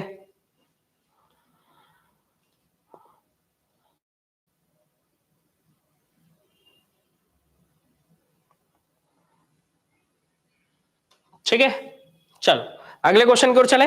नेक्स्ट क्वेश्चन हमारा बोलता है कि तत्कालीन मुख्यमंत्री, अब तत्कालीन ही बोल सकते हैं क्योंकि जान रहे हो चेहरा बदल गया है, श्री भूपेश बघेल जी द्वारा 12 सितंबर 2023 को नवा रायपुर में 3 महत्वपूर्ण परियोजनाओं का शिलान्यास किया गया, इनमें से कौन सा शामिल है?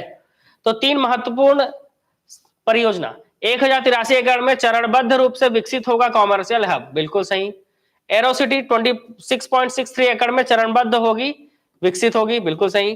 13 एकड़ में स्थापित होगा छत्तीसगढ़ अमर जवान ज्योति स्मारक एवं शहीद स्मारक की स्थापना, ये भी सही। 200 एकड़ में नई विधानसभा, गलत, क्योंकि विधानसभा भवन बन चुका है, ठीक है, तो इनको फिर से उसके लिए पैसा बजट पास करने की जरूरत नहीं है। 1 करोड़ मुझे भी चाहिए, ठीक है। आपके जैसे 1 करोड़ लोग ऐसे होंगे छत्तीसगढ़ में जो ये सोचते होंगे कि 1 करोड़ मुझे भी चाहिए। आपके में और उसके उनके में क्या फर्क है? और आपने ऐसा क्या किया है कि आपको 1 करोड़ मिलेगा, बताइए।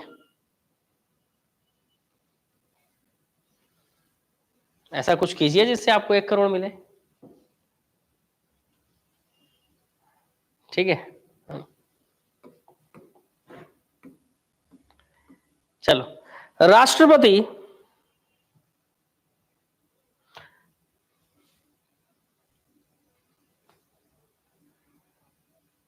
श्री द्रौपदी मुर्मू का छत्तीसगढ़ प्रवास 31 अगस्त एवं 1 सितंबर 2023 तक रहा।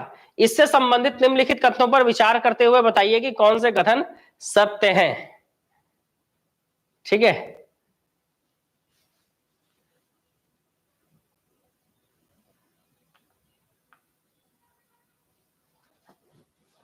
ठीक है, चलो हो गया हो गया हो गया हो गया भाई, है ना, मैं मजाक कर रहा था बस।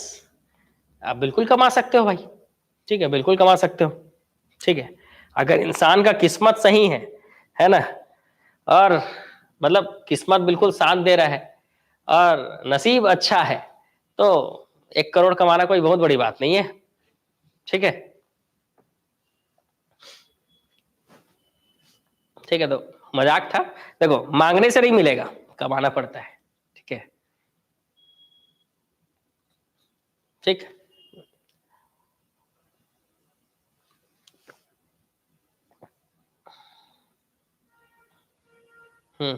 हमने भी मेहनत किया है तब पहुंचे हैं, आप भी मेहनत करो पहुंच जाओगे, ठीक है, क्योंकि शुरुआत तो एक ही से होता है पहले, उसके बाद धीरे धीरे एक एक एक एक करके बढ़ते जाता है।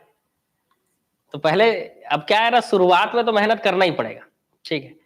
हाँ, यही चीज ना आप एग्जाम के साथ भी इस चीज को जोड़ के देख सकते हो, ठीक है, कि शुरुआत में किसी भी एग्जाम को निकालने के लिए, कोई भी एक एग्जाम निकालने के लिए आपको बहुत मेहनत करना पड़ेगा, लेकिन जब आपका कोई एक एग्जाम क्वालिफाई हो जाएगा तो उसके बाद आप देखिएगा एक के बाद एक के बाद एक जो है आपके क्या होंगे, एग्जाम निकलना चालू हो जाएंगे, बताएं। लेकिन पहला एग्जाम निकालने में पसीना छूट जाएगा, बहुत मेहनत करना पड़ेगा, 8 घंटे की पढ़ाई तो डेली चाहिए ही, है ना। अब सच तो थोड़ा कड़वा होता है ना, लेकिन सच तो सच है। कम से कम एक दिन में 8 घंटा नहीं पढ़ोगे यार, सिलेक्शन कैसे होगा? हम लोग 14 घंटे पढ़ते थे जी, हम लोग के तो बात ही अलग है, बताए, हम लोग 14 घंटा पढ़ते थे, टाइम नहीं मिलता था, ठीक है, मतलब इंटरवल रखते थे, पता है, बैठ के, और कुर्सी में, कभी कुर्सी में बैठ के, कभी जमीन में बैठकर, ऐसा, ठीक है। लेकिन 14 घंटा पढ़ पाना हर किसी के बस की बात नहीं है, उसके लिए अपने अंदर इंटरेस्ट होना चाहिए, पता है। स्वार्थ को साइड रखकर फोकस अपने लक्ष्य पे होगा तो 14 क्या आप 18 घंटे भी पढ़ोगे बताए। ठीक है, लगभग मैं मतलब ऐसा नहीं बोलूंगा कि मैं 18 घंटे तो मैं कभी नहीं पढ़ पाया, लेकिन इतना मैं मान सकता हूँ, इतना मैं जानता हूँ कि मैं 14 घंटे तो पढ़ा हूँ और कंटिन्यू पढ़ा हूँ, डेली पढ़ा हूँ। ठीक है, तो अपने टाइम पे हमने किया था 14 घंटे तक, उसके आगे नहीं हो पाता था यार। उसके बाद तो समझ रहे हो लाइफ भी है कुछ कि बस 24 घंटे रगड़ते रहेंगे। तो वो जिन लोग बोलते हैं 18 पढ़ लिए 15 पढ़ लिए, तो उतना कैपेसिटी तो नहीं रहा हमारे अंदर कि हम 18 घंटे पढ़ लें 20 घंटे पढ़ लें, ऐसा कैपेसिटी तो नहीं था, लेकिन 14 तक तो था। ठीक है, ठीक है। शिक्षक भर्ती के लिए करवाते हैं जी ऑनलाइन काहे चिंता कर रहे हो, आराम से आप शिक्षक भर्ती ज्वाइन कीजिए। क्लास में जो बताया जा रहा है, देखो मेरा क्या दावा रहता है, पहले क्या है ना, मतलब शुरू में स्टार्टिंग में आप तुरंत तुरंत तो सिलेक्शन मिलते नहीं है। ठीक है, पहले आपको मेहनत करना होता है, तब जाके मतलब पहले तो आपको खुद एग्जाम निकालना पड़ेगा, उसके बाद आप टीचर बनोगे, उसके बाद आप पढ़ाओगे, फिर आपके एग्जाम निकालने से क्या बोलते हैं आपका एकेडमिक ग्रोथ थोड़े ना करेगा, है ना। जैसे कई लोग मार्केट में आपको ऐसे टीचर मिल जाएंगे जो लोग ना तो कभी खुद कुछ एग्जाम निकाले हैं और क्या बोलते हैं ना तो बच्चों का एग्जाम निकलवा पाए। ठीक है, तो दो तीन चीजें फैक्टर जो है मैटर करती है क्लास ज्वाइन करने से पहले, आपको ये चीजें देखनी चाहिए। पहला तो टीचर आपका जो है वो एग्जाम निकाला है कि नहीं। दूसरा, ठीक है एग्जाम निकाले हैं नहीं निकाले हैं वो अलग बात है, निकाला हुआ होना चाहिए कम से कम एक आध एग्जाम तो कम से कम। इसके अलावा उस एकेडमी से सिलेक्शन कितने हुए। ठीक है, तो हमारे एकेडमी से जो है जब सिलेक्शन होना चालू हुए ना, तब मैं अब आपको एकदम ऐसा बोल सकता हूं कि आपको थ्योरी क्लास के मॉर्निंग में जो थ्योरी क्लास में पढ़ाया जाता है उसको आप फॉलो कर लो। फॉलो करने का मतलब ये नहीं होता है कि जो पढ़ाया जा रहा है बस उसी को रटते जा रहे हैं। फॉलो करने का मतलब ये होता है कि जो पढ़ाया जा रहा है उसके साथ साथ आपको जो टारगेट दिया जा रहा है कि इतना कवर कर लेना। जैसे अभी आप जान रहे हो हमने ये व्यापम का बुक छापा है, इसका पार्ट 2 भी आने वाला है, मैथ्स और रीजनिंग भी आने वाला है। तो हमने बोला कि आप एक काम करो, आज आप इसमें से इतिहास जो है, इतिहास में प्राचीन मध्य और आधुनिक भारत का इतिहास जो है इसको आप क्या कर लो, कवर कर लो, मतलब पढ़ लो। तो फॉलो करने का मतलब ये होता है कि आपको क्या करना है, आपको जो क्लास में टारगेट दिया जा रहा है वो कवर करना है। इतना अगर आप कर लेते हो तो आप सिलेक्शन तक पहुंच जाओगे। अब उस दिन एग्जाम के दिन आपकी गलती की वजह से आप सिलेक्ट नहीं हो पाओगे।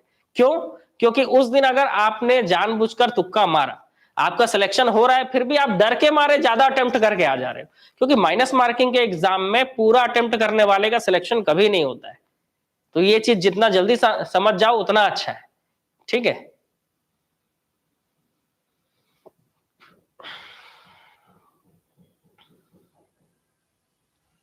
ठीक।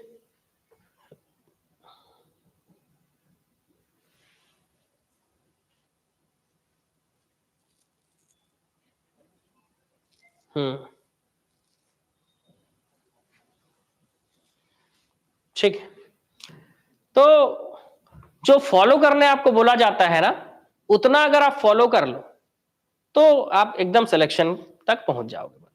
बात ये होता है ना कि लोग एकेडमी ज्वाइन करने के बाद, जैसे आपने ऑनलाइन कोर्स ज्वाइन किया, तो ऑनलाइन कोर्स ज्वाइन करने के बाद लोग क्या करते हैं पता है, डिपेंडेंट हो जाते हैं। डिपेंडेंट हो जाते हैं इसका मतलब स्वघोषित अधिकारी बन जाते हैं। अरे स्वघोषित अधिकारी नहीं बनना है भाई, मेहनत आपको करना ही पड़ेगा। ठीक, इस चीज को समझना जरूरी है। हाँ, ठीक, तो इस चीज को समझ लो तो सिलेक्शन के करीब रहोगे, क्योंकि ऑब्जेक्टिव तो आपको कराया ही जा रहा है। ठीक है, राष्ट्रपति श्री द्रौपदी मुर्मू का छत्तीसगढ़ प्रवास 31 अगस्त एवं 1 सितंबर 2023 तक रहा। इससे संबंधित निम्नलिखित कथनों पर विचार करते बताइए कि कौन से कथन सत्य हैं। तो पहला कथन, 1 सितंबर 2023 को रतनपुर महामाया मंदिर में दर्शन पूजन तथा केंद्रीय विश्वविद्यालय बिलासपुर के 10वें दीक्षांत समारोह में वो शामिल हुई थी। तो ऐसा है, तो बिल्कुल है, ऐसा हुआ था, 1 सितंबर को यही थी, है ना। तो ये हुआ सही है। 31 अगस्त 2023 को ब्रह्म कुमारी सेवा सरोवर के कार्यक्रम, है ना, सरोवर के ब्रह्म कुमारी सेवा सरोवर के कार्यक्रम सकारात्मक परिवर्तन वर्ष 2023 के कार्यक्रम का उन्होंने शुभारंभ किया। तो हाँ बिल्कुल, इस चीज का उन्होंने क्या किया, शुभारंभ किया। इसके अलावा 31 अगस्त को ही 2023 को महंत घासीदास संग्रहालय रायपुर का भ्रमण किया। या फिर 31 अगस्त 2023 को जंगल सफारी का भ्रमण किया। मतलब इन दोनों में से आपको एक ऑप्शन छांटना होगा। तो सीधी सी बात है ना, जंगल सफारी घूमने के लिए तो नहीं आई थी, है ना, इसीलिए उन्होंने, वो कहाँ गई होंगी, तो वो गई होंगी कि महंत घासीदास संग्रहालय हमको पहुंचा जाए। तो वो कहाँ गए होंगे, आपके गए होंगे महंत घासीदास संग्रहालय। तो इस हिसाब से पहला, दूसरा और तीसरा सही है। क्या सही है जी, पहला, दूसरा और तीसरा। अगला क्वेश्चन, किस जिले में चलाए गए पोर्टलैका अभियान, पोर्टलैका है ना, एकदम मोठू, बिल्कुल समझ रहे हो, पोर्टलैका, तो लइका बढ़िया पोट होना चाहिए भाई। तो किस जिले में चलाए गए पोर्टलैका अभियान से 599 बच्चे सुपोषित हुए हैं? ठीक है, तो याद रखना 96 आंगनबाड़ी केंद्र, 96 आंगनबाड़ी केंद्र के 1114 बच्चों में से 1114 कुपोषित बच्चों में से 599 को सुपोषित कर लिया गया है। और ये हुआ है किस जिले में, है ना, कुपोषित बच्चों को स्वस्थ बनाने में पोर्टलैका अभियान, है ना, या पोटुलैका अभियान, है ना, का योगदान जो है ये 23% योगदान रहा है। कितना योगदान रहा है जी, 23% योगदान रहा है पोटुलैका अभियान का, है ना। पोटुलैका अभियान 599 बच्चे जो है क्या हो गए, कुपोषण मुक्त हो गए। 1114 बच्चों में से 599 बच्चे क्या हो गए, कुपोषण मुक्त हो गए। ये इसमें क्या गया था जी, तो यूनिसेफ के द्वारा आंगनबाड़ी कार्यकर्ताओं को ट्रेनिंग दी गई थी कि कैसे आपको बच्चों को कुपोषण मुक्त करना है। ठीक है, और ये चलाया गया था बेमेतरा जिला में। ये अभियान कहां चलाया गया था जी, पोर्टलैका अभियान बेमेतरा जिले में चलाया गया था। बहुत सही आंसर, बिल्कुल सही, बेमेतरा जिला। ठीक है, चलो आगे बढ़े। Comprehensive sweep plan to improve female voter turnout हेतु किस पुस्तिका का विमोचन 1 सितंबर 2023 को छत्तीसगढ़ के मुख्य निर्वाचन पदाधिकारी श्रीमती रीना साहब कंगाले ने किया? तो अभी जान रहे हो छत्तीसगढ़ में मुख्य निर्वाचन अधिकारी जो है वो कौन है, रीना बाहबा साहब कंगाले, इनका नाम याद रखना है। इन्होंने कहां पर इस चीज का विमोचन किया है? ठीक है, इस comprehensive sweep plan to improve female voter turn out, है ना,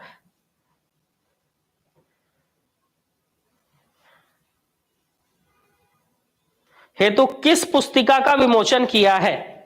तो उन्होंने किस पुस्तिका का विमोचन किया है जी, तो शक्ति नामक पुस्तिका का विमोचन किया है। कौन सी पुस्तिका, शक्ति, याद रखेंगे। ठीक है, चलो अच्छा, एक व्यक्ति बोल रहे थे कि सोमवार को आप एडमिशन के लिए आओगे, मंडे को गांधी चौक वाले ब्रांच में।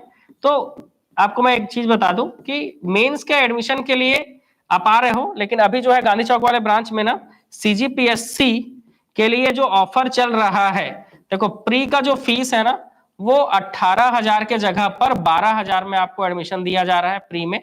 ये अभी के लिए है ना, अभी मतलब सिर्फ ये ऑफर रहेगा आपके, अभी जब ब्रांच ओपन हुआ है तो 31 जनवरी तक, 31 जनवरी तक ये ऑफर रहेगा। ठीक है, 31 जनवरी तक ही ऑफर रहेगा 2024, ये तक ऑफर रहेगा। इस 12,000 में दो ऑफर दिया जा रहा है, एक आपको दिया जा रहा है व्यापम फ्री मिलेगा आपको, ठीक है, और मेंस सीजीपीएससी का मेंस फ्री मिलेगा। तो आप जो देखो मेंस का जान रहे हो फीस गांधी चौक में कितना चल रहा है, मेंस का फीस 30,000 से स्टार्ट होता है, ये मेंस आपको फ्री मिलेगा। तो जिस चीज के लिए आप एडमिशन लेने आ रहे हो ना, तो ये तो आपको फ्री मिलेगा, आप जो है सीजीपीएससी प्री का कोर्स ज्वाइन कराइएगा। ठीक है, क्योंकि मेंस के लिए आओगे तो जानते रहो मेंस का क्या प्राइस चल रहा है। ठीक है, तो मेंस जो है बहुत हाई फाई चल रहा है भाई, लेकिन हम लोग क्या कर रहे हैं, प्री के साथ व्यापम और मेंस को फ्री दे रहे हैं। ठीक है, सीजीपीएससी प्री में जो भी एडमिशन लेगा, शुरू के हम सोच रहे हैं कि शुरू के हम लोग 50 सीट को देंगे, ऐसा है ना, 50 या 20 सीटों पर ही सहमति बन पाई है, तो 50 सीटों तक दे सकते हैं एडमिशन। तो जितने लोगों को भी एडमिशन लेना होगा वो आ सकते हैं ऑफलाइन बैच के लिए। किसके लिए, ऑफलाइन बैच के लिए।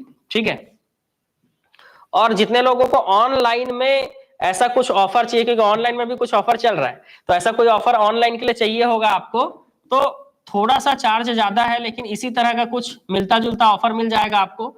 इस नंबर पर आप मेरे से संपर्क कर लीजिएगा तो मिल जाएगा। ठीक है, हाँ वही 40,000 चल रहा है अभी मेंस का फीस। तो मेंस जो है बिल्कुल फ्री हमने रखा है, और आपको सिर्फ और सिर्फ 12,000 लगेगा पीएससी प्री के एडमिशन के लिए। इसमें व्यापम और मेंस फ्री मिलेगा, ठीक है। हाँ, जिन लोग जानते हैं उन लोग तो जान ही रहे हैं। 30,000 से स्टार्ट हो जाता है, 40,000 के करीब चल रहा है मेंस का फीस जो है।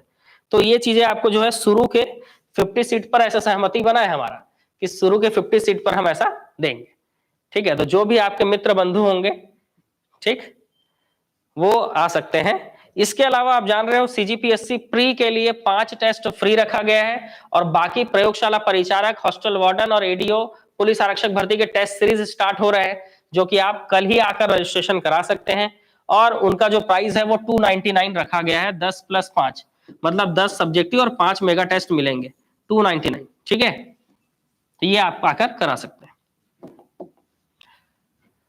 तो ये इसका आंसर क्या है जी? तो इसका आंसर है शक्ति नामक पुस्तिका का विमोचन किया गया है, शक्ति नामक पुस्तिका। नेक्स्ट क्वेश्चन, छत्तीसगढ़ में धान खरीदी विपणन वर्ष 2023-24 से संबंधित निम्नांकित कथनों पर विचार करते हुए बताइए कि कौन से सत्य हैं। चलिए, धान खरीदी से संबंधित प्रश्नों पर विचार बनाना है। पहला, धान खरीदी 1 नवंबर 2023 से 31 जनवरी 2024 तक होगी, बिल्कुल सही, ठीक है। 21 क्विंटल प्रति एकड़, ठीक। तो यहां पर आ जाएगा 21 क्विंटल प्रति एकड़। अब देखो जी, बुद्ध क्या है, समझदारी अपना अपना होता है, ठीक है। अब आप ऑफिस जाओगे और वहां बोलोगे कि मेरे को सीजीपीएससी मेंस का क्लास ज्वाइन करना है, तो वो तो सीधा फीस चार्ट खोल देंगे आपके सामने, इतना फीस लगेगा। आपको हम ऑफर बता रहे हैं कि आप प्री में ज्वाइन करके आप मेंस फ्री ले लो, तो ऐसा करोगे तो आपको 12,000 में प्री के साथ साथ आपको मेंस और व्यापम फ्री मिल जाएगा। तो काहे जबरदस्ती, मतलब थोड़ा सा ऐसा हो जाए, ऐसा हो जाए, उस चीज को बदलने का कोशिश कर रहे हो। उस सीट में वैसे भी आपको एडमिशन नहीं मिल पाया, तो आप जान रहे हो मेंस का फिर जितना फीस है उतना ही लगना है, ठीक है। इसलिए जो है, जो ऑफर है जैसा है वो तो बदलेगा नहीं, वो ऑफर ऐसे ही रहेगा, तो उसी में आप क्या करा लीजिए, एडमिशन करा लीजिए, ठीक। तो यहां पर न्यूज आपको ये बोल रहा है कि 2023 में 23-24 में धान खरीदी का लक्ष्य जो है वो 130 लाख मीट्रिक टन रखा गया है। कितना रखा गया है? 130 लाख मीट्रिक टन रखा गया है। पहला पॉइंट बिल्कुल सही, दूसरा गलत क्योंकि 130 लाख मीट्रिक टन, तीसरा गलत क्योंकि 21 क्विंटल प्रति एकड़ रखा गया है, और चौथा पॉइंट सही है क्योंकि 7.5 लाख गठान बारदाने की जरूरत होगी, ठीक है। क्लियर? चलो आगे बढ़े। चंद्रयान 3 में छत्तीसगढ़ के निम्नलिखित में से कौन से वैज्ञानिक शामिल रहे?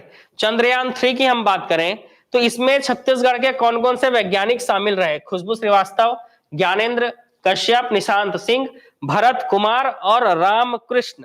तो ये आपको 5 नाम यहां पर दिए गए हैं। इन 5 नामों में आपको आंसर निकालना है कि कौन कौन शामिल रहे,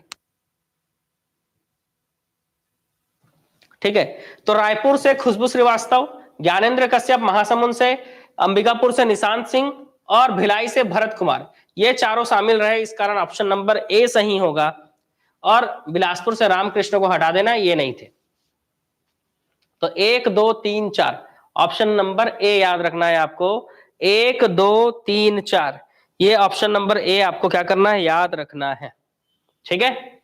चलो अगले प्रश्न की ओर चलते हैं। Next question, B R. यादव खेल एवं युवा कल्याण विभाग द्वारा बहतराई में संचालित आवासीय खेल एकेडमी से किस हॉकी खिलाड़ी का चयन भारतीय खेल प्राधिकरण की खेलो इंडिया वार्षिक स्कॉलरशिप के लिए किया गया है? तो बढ़िया लंबा चौड़ा क्वेश्चन है, 4 ऑप्शन आपके सामने हैं, आंसर आपको बताने हैं कि इसका आंसर क्या होगा,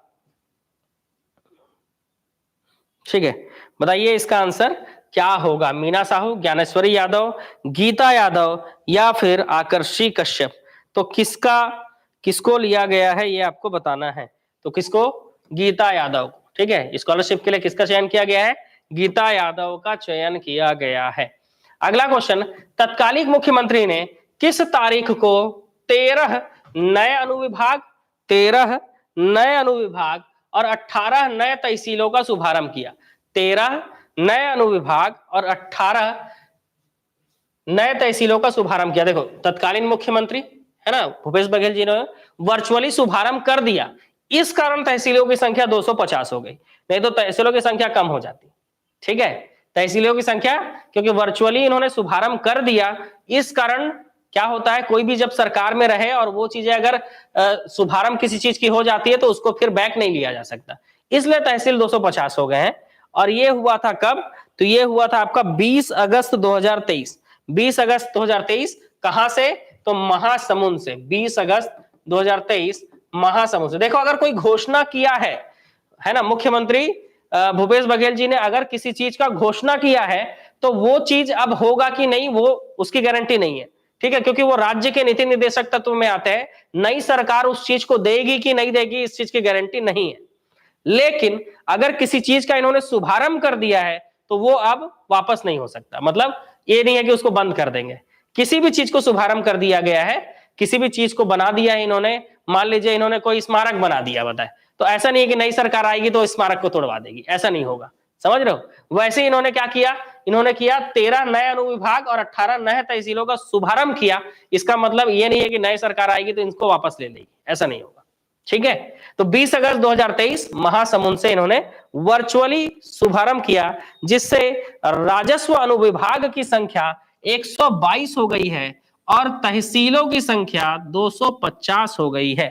राजस्व अनुविभाग की संख्या 122 और तहसीलों की संख्या 250 हो गई है। ठीक है, जिसमें से आपको मैं एक बता दूं कि आपको रायगढ़ जिले में एक नया तहसील जुड़ गया है, क्योंकि 18 नए तहसील बने, तो रायगढ़ में एक नया तहसील देख लेना, कापू। रायगढ़ में कौन सा तहसील, तो रायगढ़ में तहसील को याद करना, कापू। ठीक है, रायगढ़ में कापू को याद कर लेना। कांकेर जिले में 3 तहसील बनाए गए, नए तहसील, बांदे, आमाबेड़ा, कोयलीबेड़ा। बांदे, आमाबेड़ा और कोयलीबेड़ा, ये 3 तहसील कांकेर में बनाए गए हैं। 2 तहसील सुकमा में बनाए गए हैं, 2 तहसील बनाए गए हैं आपका राजनांदगांव में। तो सुकमा में दोरनापाल और जगरगुड़ा, दोरनापाल और जगरगुड़ा ये तहसील बनाए गए हैं, जबकि राजनांदगांव में धुमका कुमरदा, धुमका और कुमरदा 2 नए तहसील बने हैं राजनांदगांव में। ठीक है, वैसे ही हम बात करें बस्तर में, तो बस्तर में करपावंड, जैसे बकावंड तहसील तो है ही है बस्तर में, उसके जगह पर करपावंड। इन सब में मेरे को जो इंपॉर्टेंट लग रहा है वो रायगढ़ का कापू लग रहा है, कि रायगढ़ का कापू पूछ सकता है ना, कि हाल ही में गठित नए तहसील कापू जो है वो किस जिले में, तो रायगढ़ में। वैसे वो याद आपको पूरा 18 करने हैं, याद पूरा आपको 18 करना, लेकिन रायगढ़ का कापू आप याद रख लेना। इसके अलावा भोथिया तहसील शक्ति जिला में, भोथिया तहसील शक्ति जिला में, और सरसीमा तहसील सारंगढ़ जिले में, ये याद रखना है आपको। करपावंड है जी वो, ठीक है, करपावंड। ठीक, इसके अलावा भोथिया तहसील शक्ति जिला और भोथिया तहसील शक्ति जिला और सरसीमा आएगा सारंगढ़।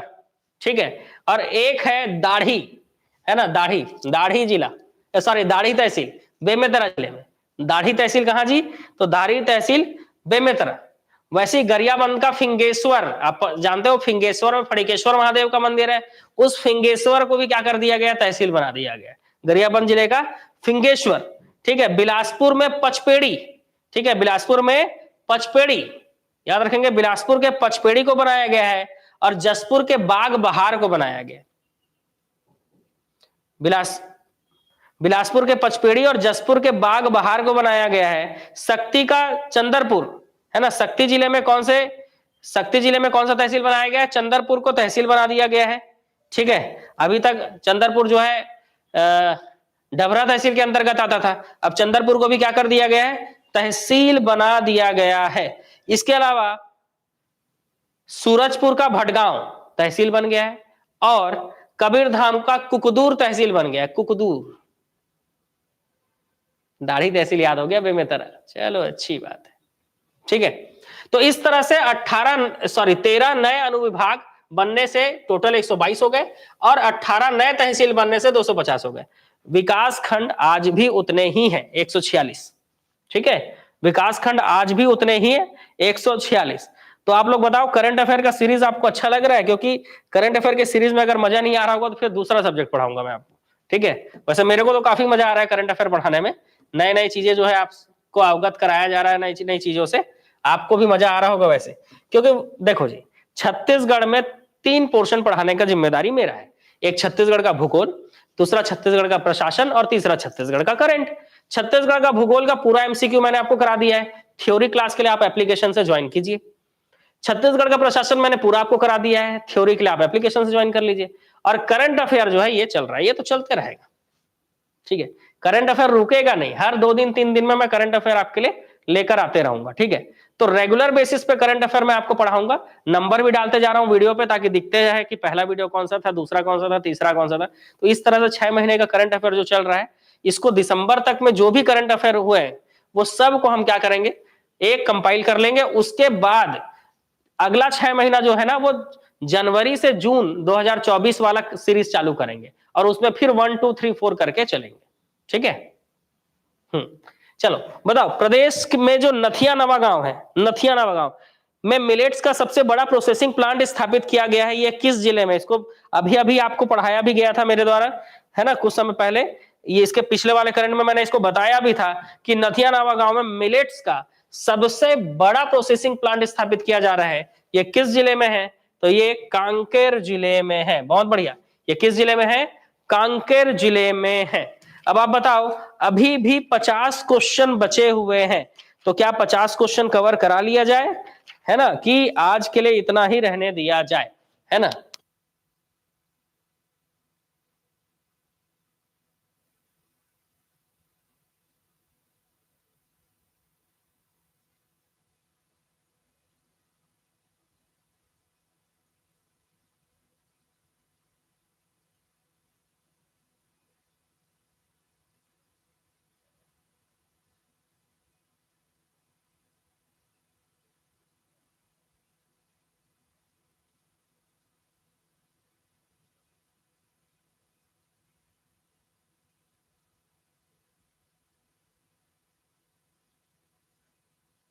क्या बोलते हो जी?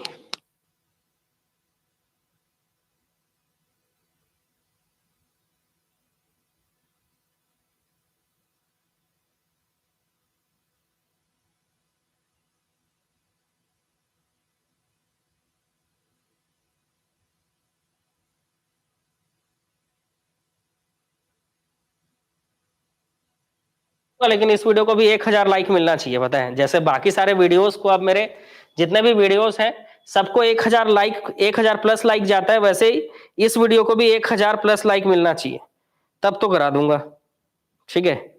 क्योंकि ऐसा 1000 लाइक देखकर ऐसा लगता है मतलब चलो कम से कम 1000 लोग तो कम से कम 1000 लोगों को तो कम से कम फायदा हो रहा है, ये सोचकर अच्छा लगता है।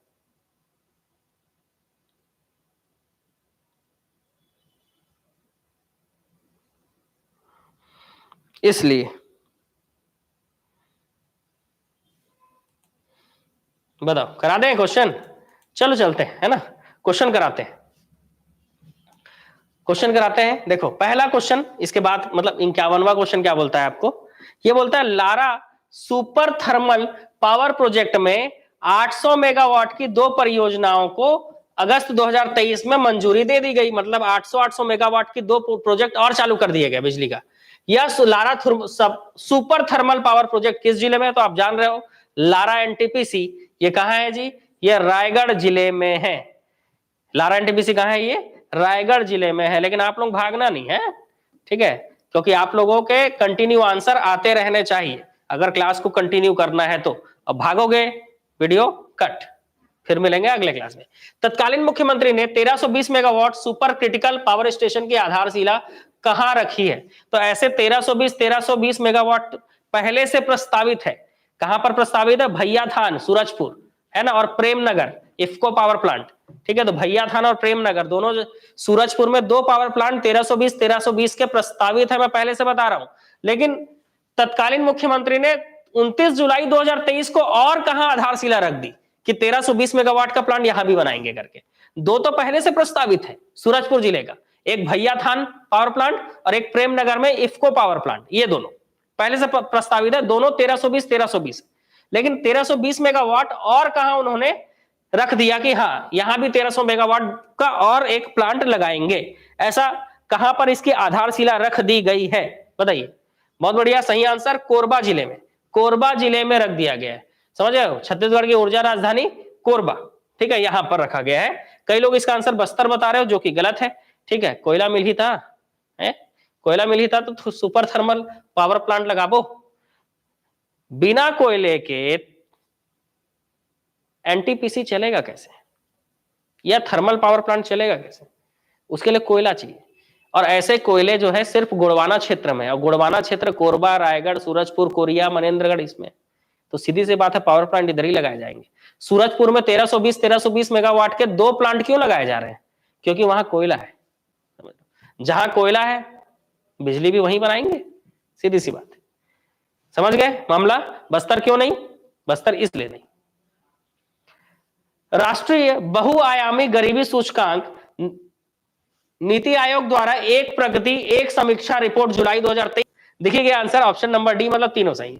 5 वर्ष में 13.5 करोड़ भारतीय बहुआयामी गरीबी से मुक्त हुए। ऐसे गरीब तो वैसे भी कोई नहीं है, ठीक है, सब सापेक्ष गरीबी है ना। सामने वाले के पास BMW है और मेरे पास मारुति है, हम गरीब हो गए। सामने वाले के पास मारुति सुजुकी है और मेरे पास मोटरसाइकिल है, तो भी मैं गरीब हूं। सामने वाले के पास जब मोटरसाइकिल है, मेरे पास साइकिल है सिर्फ, तो भी मैं गरीब हूं। तो इस तरह से सापेक्ष गरीबी देखा जाए तो हर कोई गरीब है, ठीक है। वर्ष 15-16 और 19-21 के बीच बहुआयामी गरीबी वाले व्यक्तियों की संख्या 24.85% से गिरकर 14.19% हो गई। चलो, गरीबी से भारत धीरे धीरे बाहर निकल रहा है। छत्तीसगढ़ में इस दौरान 40 लाख लोग गरीबी से बाहर आए। एकदम सही पॉइंट है कि छत्तीसगढ़ में इस दौरान 40 लाख लोग गरीबी से बाहर आए हैं, ठीक है। पर सापेक्ष गरीबी में आज भी हम डूबे हुए हैं, पता है। निरपेक्ष गरीबी से जरूर बाहर आ गए। निरपेक्ष गरीबी का मतलब होता है रोटी, कपड़ा, मकान, ठीक है, रोटी, कपड़ा और मकान, जो मूलभूत जरूरी चीजें हैं। छत्तीसगढ़ में प्रधानमंत्री श्री नरेंद्र मोदी द्वारा कितने करोड़ की लागत से 10 परियोजनाओं का लोकार्पण, शिलान्यास एवं शुभारंभ 7 जुलाई 2023 को किया गया? छत्तीसगढ़ में प्रधानमंत्री श्री नरेंद्र मोदी जी के द्वारा कितने करोड़ की लागत से 10 परियोजनाओं का शुभारंभ किया गया? अभी अभी इस क्वेश्चन को हमने किया है, बताइए इसका आंसर क्या होगा, ठीक है। अच्छा, ये जुलाई वाला है जी, वो जो हम किए थे ना क्वेश्चन, वो अलग था, ठीक है। जिसमें 6400 करोड़ बता रहे थे वो सितंबर था, ठीक है। सितंबर में 14 सितंबर को कोयला या यात्री परिवहन और स्वास्थ्य क्षेत्र में उन्होंने 6400 करोड़ का लागत से जो है परियोजनाओं को शिलान्यास किया था, 6400 करोड़ के परियोजनाओं का। लेकिन ये जो है ये उससे पहले हुआ है, जुलाई में हुआ है। जुलाई में कितने करोड़ का शिलान्यास किया उन्होंने? तो जुलाई में किया उन्होंने 7600 करोड़। तो ऐसे याद रख लेना, जुलाई में हुआ उसमें 7600 करोड़। जुलाई में क्या हुआ जी? 10 परियोजनाओं का लोकार्पण किया, जिसमें आपका 4 लेन रोड रहे। 4 लेन रोड रायपुर से कोड़ेबोड़ खंड, बिलासपुर से पथरापाली खंड, ठीक है। इसके अलावा रायपुर से टिटलागढ़ के अंतर्गत रायपुर खरिहार रोड तक रोड रेल लाइन, ठीक है। दल्ली राजहरा रावघाट नई रेल लाइन परियोजना के अंतर्गत केवटी से अंतागढ़ तक रेल लाइन, ये सबको मतलब रोड और रेल लाइन के लिए उन्होंने 7600 करोड़ रुपए का शिलान्यास किया। जबकि स्वास्थ्य के क्षेत्र में, कोयला के लिए और इसके अलावा यात्री परिवहन के लिए उन्होंने 6400 करोड़ का शिलान्यास किया। बताए 6400 करोड़ का लागत से जो आप उन जो परियोजनाएं बनेंगी उसका शिलान्यास किया उन्होंने, ठीक है। तो ये हुआ है 7600 करोड़ वो जुलाई में देकर गए, और 6400 करोड़ जुलाई के बाद अगस्त, अगस्त के बाद सितंबर में आए तो 6400 करोड़ देके गए। बस छत्तीसगढ़ के लोग जो है फूल के गुब्बा हो गए बिल्कुल। 54 की 54 मतलब 90 में से 54 सीटें किसको मिल गई? बीजेपी को मिल गई, ठीक है। बहुत सारी चीजें रही है ना। इस बार चुनाव में कांटे की टक्कर रही बिल्कुल। जुलाई में आए तो 7600 करोड़ दे दिए, और जब सितंबर में आए तो 6400 करोड़ दे दिए। आप समझ रहे हो कितना पैसा जो है देकर गए हैं। ये परियोजनाएं होंगी, ऐसा होगा, ठीक है। तो काफी इन्वेस्ट किया इन्होंने, तभी तो सरकार बना पाए, ठीक है, तभी तो सरकार बना पाए। चलो अगला, कुआंकोंडा के अंदरूनी इलाके में उदेला की पहाड़ी में भीमसेन पत्थर है, जिस देव के रूप में लोग पूछते हैं, यह किस जिले में? जिसे देव के रूप में पूछते हैं, तो कुआंकोंडा के अंदरूनी इलाके, तो कुआंकोंडा याद करो, कुआंकोंडा, कटे कल्याण आपको बढ़ाया गया ना, टीना क्षेत्र है, तो कटे कल्याण और कुआंकोंडा कहाँ के तहसील है भाई, ऐसा आप याद करोगे तो समझ में आ जाएगा, कुआंकोंडा के अंदरूनी इलाके में। ठीक है, बताइए ये कौन से जिले में है? आपको मैपिंग में मैंने पढ़ाया भी है, आराम से आंसर बता सकते हो। दंतेवाड़ा जिला, कौन सा जिला जी? दंतेवाड़ा जिला। नेक्स्ट, बस्तर संभाग में मलेरिया मुक्त छत्तीसगढ़ अभियान का 9वां चरण कब से कब चला? बस्तर संभाग, इंपॉर्टेंट क्वेश्चन है क्योंकि एग्जाम में बस्तर और सरगुजा के काफी क्वेश्चन आते हैं। एग्जाम में अगर हम बस्तर और सरगुजा की बात करें तो बस्तर और सरगुजा के काफी क्वेश्चन आते हैं, इसलिए ये क्वेश्चन भी आपके एग्जाम में आ सकता है। क्वेश्चन क्या है? तो क्वेश्चन ये है कि जो बस्तर संभाग में मलेरिया मुक्त छत्तीसगढ़ अभियान चल रहा है उसका 9वां चरण कब से कब तक चलाया गया? बताइए 9वां चरण कब से कब तक चलाया गया? ठीक है, ये चलाया गया 28 नवंबर से 18 दिसंबर। कब चलाया गया जी? 28 नवंबर से 18 दिसंबर 2023। 28 नवंबर से 18 दिसंबर 2023 याद रखेंगे, 28 नवंबर से 18 दिसंबर 2023। नेक्स्ट क्वेश्चन है हमारा, हाल ही में छत्तीसगढ़ में लिथियम के भंडार महेशपुर घुचापुर में मिले हैं, जिसकी नीलामी हेतु भारत सरकार द्वारा प्रस्तावित आमंत्रित किए गए या किस जिले में? तो ये महेशपुर कहाँ है भाई, बताओ। लिथियम के भंडार मिले हैं, महेशपुर आपको पढ़ाया गया है मैपिंग में, बताइए कहाँ है महेशपुर? ठीक है, ये महेशपुर कहाँ है जी, बताएंगे महेशपुर कहाँ है? ठीक है, चलिए देखते हैं कितने लोग आंसर इसका बता पा रहे हैं महेशपुर के बारे में। ठीक है, कि महेशपुर घुचापुर कहाँ है?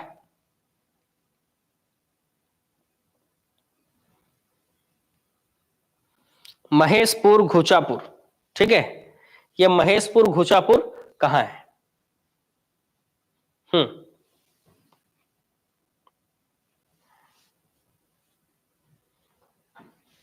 ठीक है, तो महेशपुर घुचापुर को हमको क्या करना है? पढ़ना है। ठीक है, तो महेशपुर घुचापुर की अगर हम बात करें तो ये महेशपुर घुचापुर जो है, ऐसे तो ये सरगुजा जिले में है क्योंकि महेशपुर पुरातात्विक स्थल कहाँ है? सरगुजा जिले में है। ठीक है, लेकिन इस क्वेश्चन को थोड़ा स्टार मार्क करके रख लिया रहना क्योंकि हो सकता है इसका आंसर बदल जाए। ठीक है, अच्छा एक मिनट, जो भी चर्चित चीजें हैं वो न्यूज में रहती हैं, तो न्यूज से पता चल जाएगा कि ये सरगुजा वाले महेशपुर का ही बात हो रहा है कि नहीं हो रहा है। ठीक है,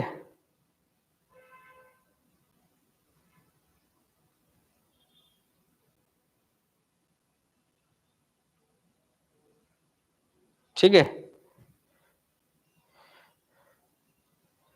ये कोरबा के कटघोरा ब्लॉक में पड़ेगा जी, कोरबा के कटघोरा ब्लॉक में। देखो रिसेंटली न्यूज है 24 फरवरी 2023 का कि छत्तीसगढ़ के कोरबा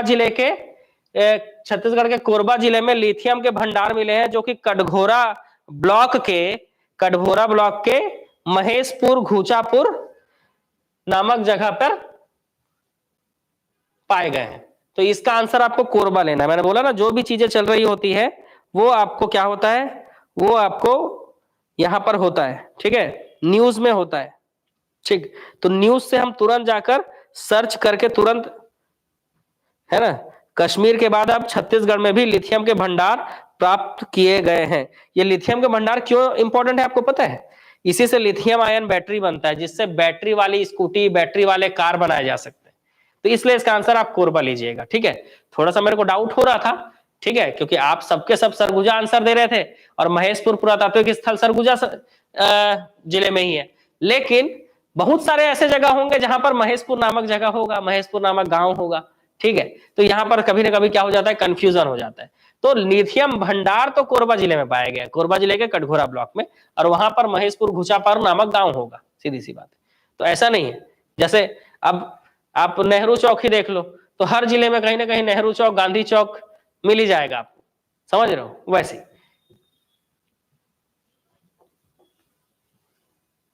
नरसिंह गंगा गुफा किस जिले में स्थित है?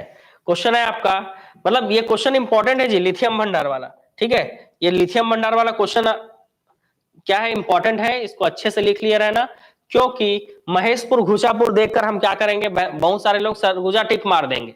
जो पढ़ा रहेगा, जैसे मैं आपको बता रहा हूं, तो आप पढ़ लिए तो आपको याद है कि कोरबा में है, लेकिन एग्जाम में हड़बड़ी में कहीं आप भी सरगुजा ही ना मार के आ जाओ, इसलिए इसको लिख कर रख लेना। ठीक है, ताकि एग्जाम में बिल्कुल हड़बड़ी ना करो आप। ठीक है, एग्जाम में क्या ना करो भी, बिल्कुल हड़बड़ी ना करो। ठीक है, एग्जाम में बिल्कुल नहीं, क्या नहीं करना है आपको, हड़बड़ी नहीं करना है। चलो, तो कोरबा ही आंसर लेना। अगला, नरसिंह गंगा गुफा किस जिले में है, बताइए। नरसिंह गंगा गुफा आपके किस जिले में है?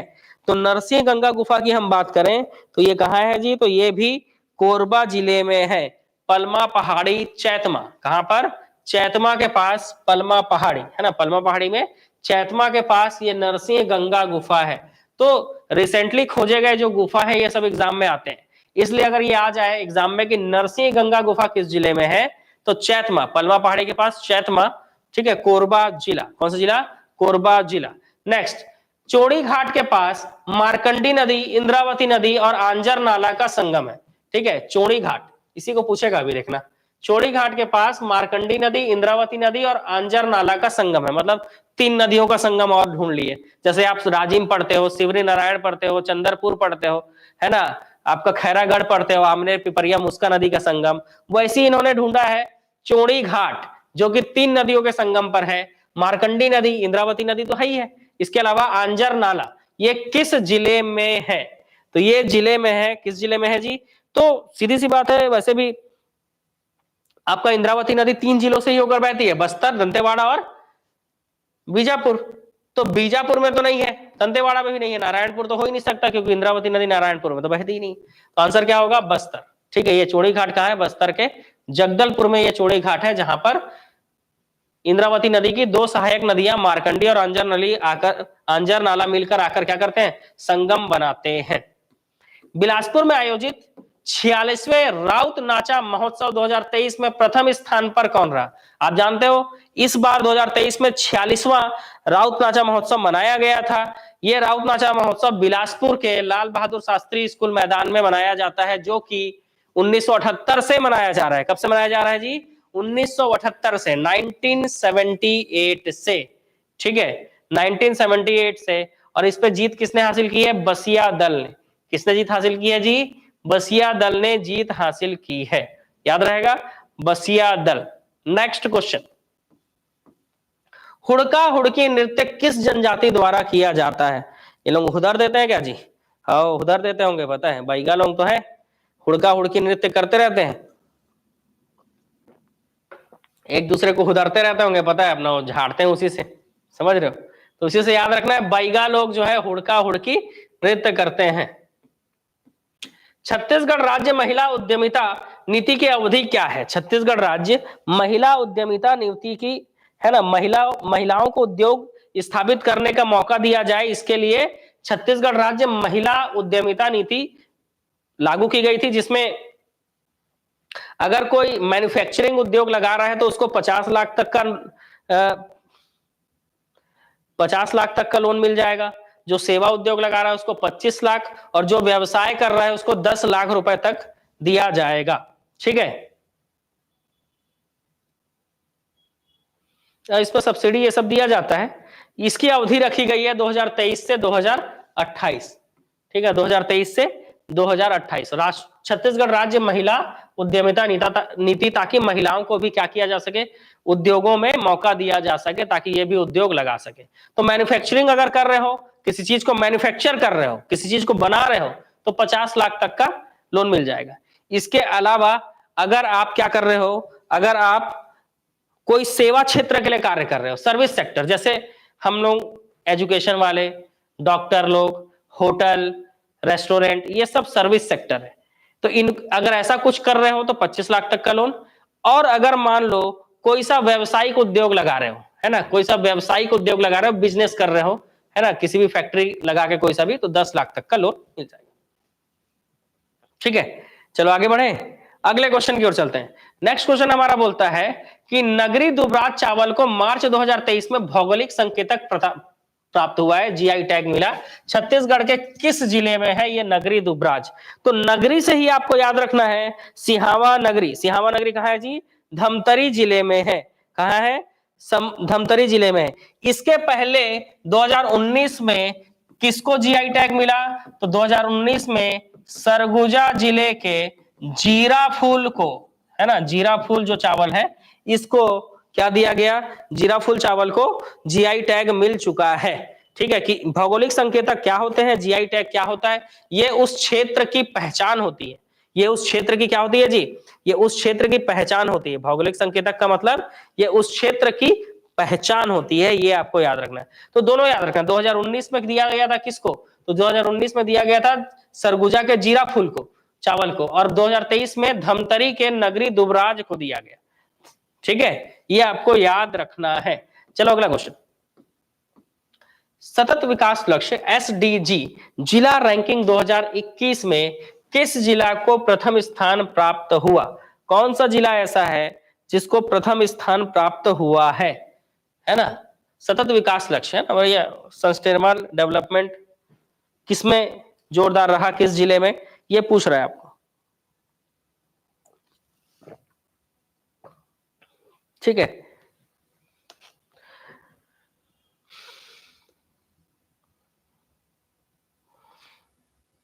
तो फ्रंट रनर रहा है धमतरी जिला। कौन सा जिला फ्रंट रनर रहा है? धमतरी जिला फ्रंट रनर रहा है।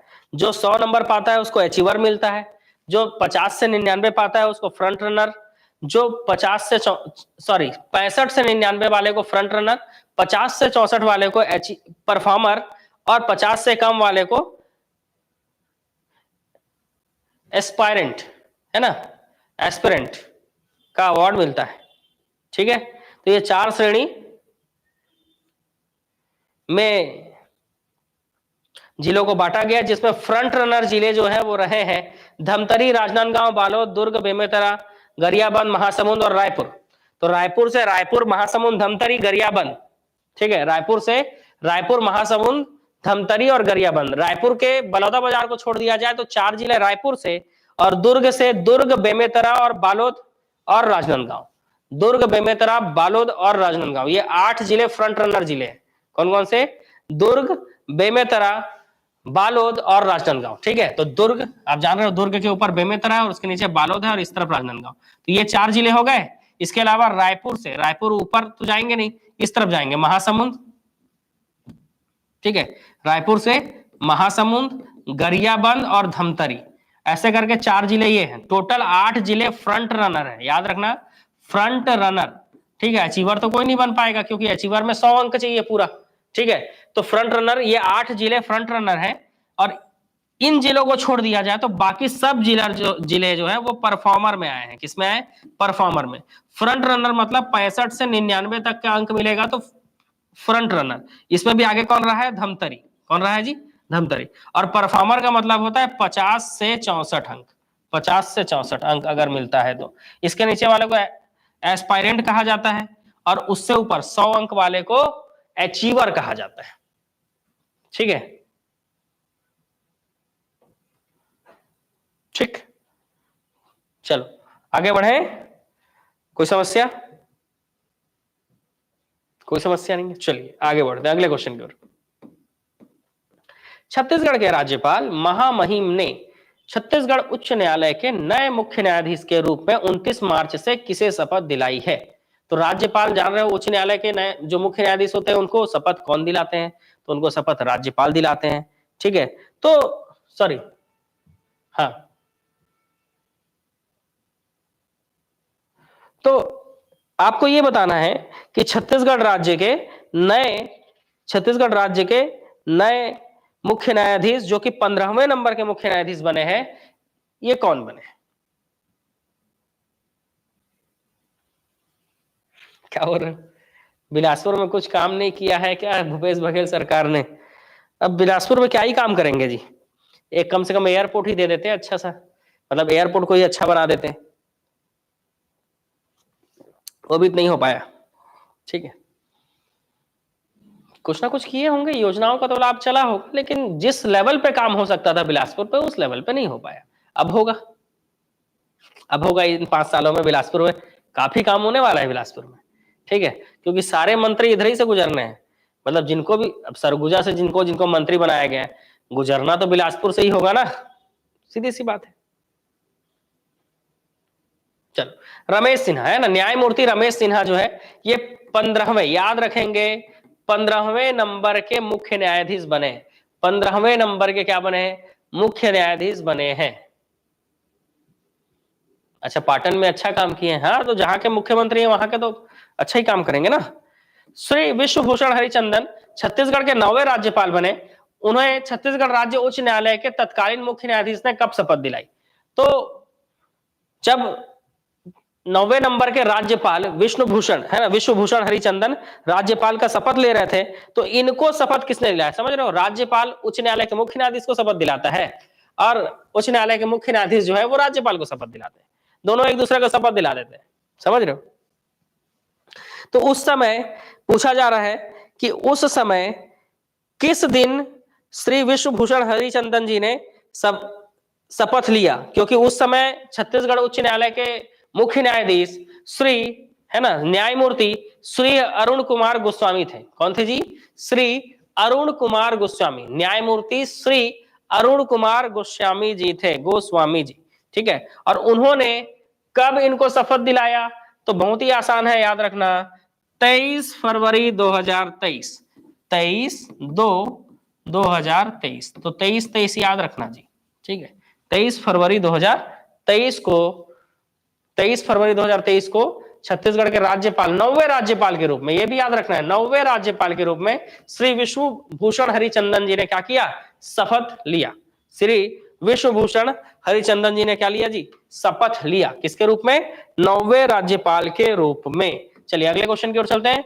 नेक्स्ट क्वेश्चन हमको बोलता है, वित्तीय वर्ष 2023-24 हेतु मनरेगा की दैनिक मजदूरी छत्तीसगढ़ में कितने रुपए प्रति दिवस निर्धारित की गई थी, है ना?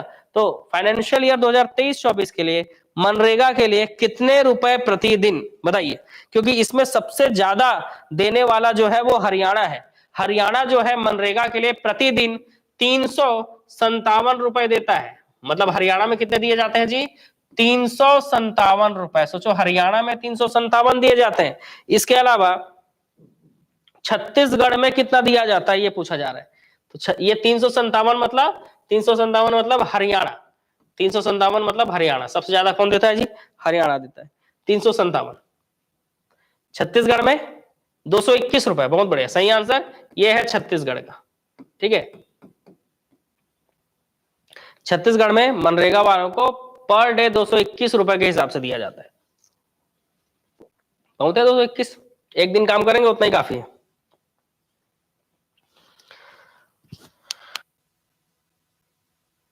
ना भाई।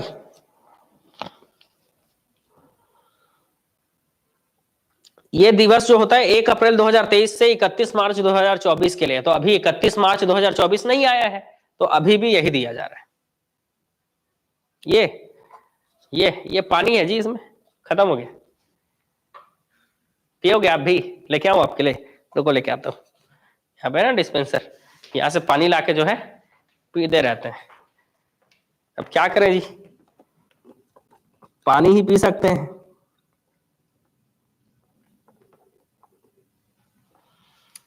अब आप लोग मिलने आते हो साहू लोग, तो कुछ लेके आया करो, है ना, ताकि पढ़ाते पढ़ाते बस तो खाते पीते बढ़िया पढ़ा सकें। कुछ तो लेके नहीं आते हो जी, ऐसे ही आ जाते हो मिलने के लिए।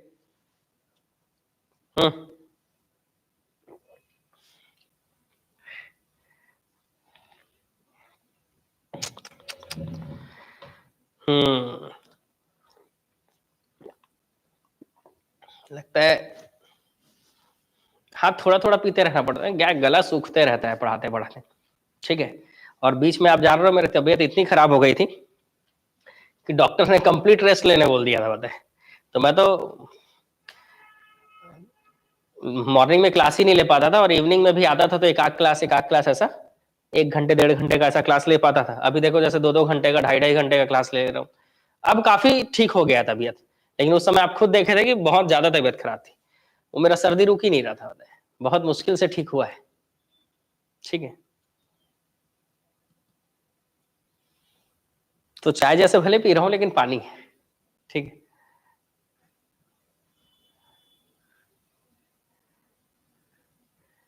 दारू वो लोग पीते हैं जिनके पास कोई लक्ष्य नहीं है जिंदगी में, बताए ऐसे लोग दारू पीते हैं, बताए लक्ष्य विहीन लोग, कीड़े मकोड़े जैसे आए थे और कीड़े मकोड़े जैसे ही मर जाएंगे, ऐसे लोग दारू पीते हैं, ऐसा मेरा मानना है। आपका क्या मानना है, आपके विचार मेरे विचार अलग हो सकते हैं, लेकिन मेरा ये मानना है कि जैसा कीड़े मकोड़े जैसे आए थे वैसे कीड़े मकोड़े जैसे मर जाएंगे, ना तो कोई याद रखने वाला है उनको। तो ऐसे लोग जो है दारू पीते हैं, बताए क्योंकि दारू पीना एक टाइम वेस्ट से कम नहीं है। ठीक है, क्योंकि पीने में लगेगा समय, उसके बाद पीने के बाद आप मस्ती आओगे, ठीक है, जबरदस्ती कुछ ना कुछ कांड करोगे, उसमें भी लगेगा समय, किसी से मारपीट कर दोगे तो थाना चला जाओगे, फिर आपके घर वाले होंगे परेशान, उसमें भी लगेगा समय। ठीक है, तो ये जो है कीड़े मकोड़े लोगों का काम है, मेरे को ऐसा लगता है। हाँ, मेरे को कोरोना हुआ था, बताए तो वो कोरोना जो है फर्स्ट वाले में ही हुआ था मेरे को, मैं तो बच गया, बताए लेकिन मेरे को लगता है ये उसी का कुछ ना कुछ साइड इफेक्ट है कि मतलब तबीयत खराब होता है तो जल्दी ठीक नहीं होता है, लेकिन हो भी जाता है, और कुछ कुछ साइड इफेक्ट ऐसा लगता है कि कोरोना के समय का ही है करके। हम्म। पर उसको अगर ज्यादा सोचोगे ना कि कोरोना के टाइम के कारण ही मेरे को जो है ये चीजें ठीक नहीं हो रही है, तो और जो है आप उस चीज में फंस जाओगे, बताए सबसे अच्छा चीज ये रहा मेरे साथ कि मैं बहुत कोशिश किया कि मैं दवाई खा के ठीक हो जाऊं, लेकिन जैसा डॉक्टर ने सलाह दिया कि आपको दवाई की जरूरत नहीं है, आपको रेस्ट की जरूरत है, आप कुछ ज्यादा ही लोड ले ले रहे हो काम का, सुबह जा रहे हो पढ़ाने, शाम को जा रहे हो पढ़ाने, उसके बाद दोपहर को भी सोने के बजाय आप क्या कर रहे हो, बैठ के लैपटॉप में दिन भर काम कर रहे हो, आंख ऐसे घुस जा रहा होता है, डार्क सर्कल पड़ जा रहा है। ठीक है, तो ऐसे लोड जो है, काम का लोड जो है आपका ज्यादा हो जा रहा है, तो आप अगर लेते हो तो दवाई की आपको जरूरत नहीं है। तो ये सही भी हो गया, बताए मैंने कोई दवाई लिया नहीं, बस मैंने रेस्ट किया, उसमें मेरा तबियत जो है एकदम ठीक हो गया, बताए अब थोड़ा बहुत बचा है, अब थोड़ा बहुत तो रहेगा ही। अब 2-2 घंटे से 3-3 घंटे से मैं बोले जा रहा हूँ, पता है आप तो चुप बैठ के देख रहे हो। ठीक है, तो जो बोल रहा है तो हल्का फुल्का खांसी तो आएगा ही पढ़ाते पढ़ाते। ठीक है, नहीं वो बीच में ऐसा हो रहा था कि क्लाइमेट चेंज के कारण तबियत खराब हो जाता था, लेकिन अब कोई दिक्कत नहीं है, अब क्लाइमेट चेंज भी होगा कोई तबियत खराब नहीं हो रहा। ठीक है, हाँ वैक्सीन जो है वो इम्यूनिटी को हमारे वीक कर दिया है, वो अलग बात है। ठीक है, पर मैं तो अभी भी मस्त एकदम पेट भर के खाना खाता हूँ भाई, बढ़िया एकदम। क्योंकि जब तबियत खराब होता है ना, तो जैसे हम लोग क्या होता है, अगर तबियत खराब हुआ तो एक ही दिन में ठीक हो जाते हैं या आधे दिन में ठीक हो जाते हैं, उसका सबसे बड़ा कारण मेरे को ऐसा लगता है कि बढ़िया मस्त पेट भर के आप खाना खाइए, एक्स्ट्रा खाइए, बताए जब तबियत खराब है, ताकि उससे जो एनर्जी मिले उससे आप जल्दी ठीक हो सके। ठीक है, तो इसलिए जल्दी ठीक हो जाता हूं मैं भी, आप भी ऐसा करेंगे आप भी जल्दी ठीक हो जाएंगे। ठीक है, तो मनरेगा है तो छत्तीसगढ़ सरकार कितनी देती है भाई, छत्तीसगढ़ सरकार ने 221 रुपए रखा है, हो सकता है इस अप्रैल के बाद बदल जाए, है ना, 31 मार्च के बाद क्या हो जाए, ये बदल जाए अप्रैल से। ठीक है, लेकिन अभी तो 221 रुपए, और 357 रुपए देता है कौन, हरियाणा, काफी अंतर है भाई, हरियाणा में सोचो एक दिन में 357 मिल जाता है।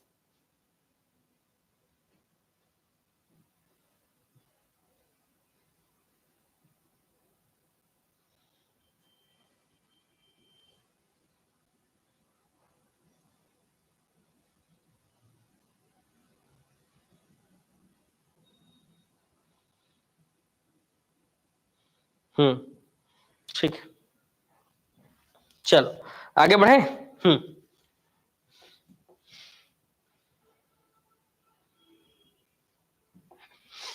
नहीं ठीक है, आपका कहना सही है कि खाते पीते नहीं पढ़ाना चाहिए, ऐसे में क्या झूठा ज्ञान जो है जाता है करके।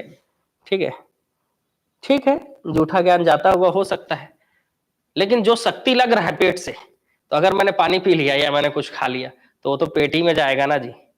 ठीक है, या इसके पहले मैंने कुछ खाया या पिया है तो मेरा मुंह जो है वो जूठा ही है उस हिसाब से तो। ठीक है, तो उस हिसाब से अगर हम बात कर रहे हैं मतलब खाना खाने के बाद भी बात कर रहे हैं, तो ऐसे कैसे शुद्ध होगा, मतलब ऐसा कुछ प्रोसेस होना चाहिए उसका कि खाना खाने के बाद हमको कुछ ऐसा करना पड़ेगा, कुछ ऐसा योगा बनाना पड़ेगा, पता है, जिससे क्या हो जाए, हमारा मुंह जो है जूठा ना रहे, पता है, शुद्ध हो जाए। उसका एक ही प्रोसेस होगा, पता है, या तो आप क्या करोगे, मुंह को जो है धो लोगे, और मुंह को धोने के लिए पानी का ही जरूरत पड़ेगा, तो इस हिसाब से पानी पी रहे हैं तो भी जो है शुद्ध होते जा रहे हैं। ठीक है, तो अब बड़े बुजुर्ग कुछ भी कह के गए हों, लेकिन अब उसमें तर्क भी होना जरूरी है, पता है। ऐसा नहीं है कि रघुकुल रीति सदा चली आई, प्राण जाई पर वचन न जाई, कभी कभी वचन तोड़ने भी पड़ते हैं। ठीक है,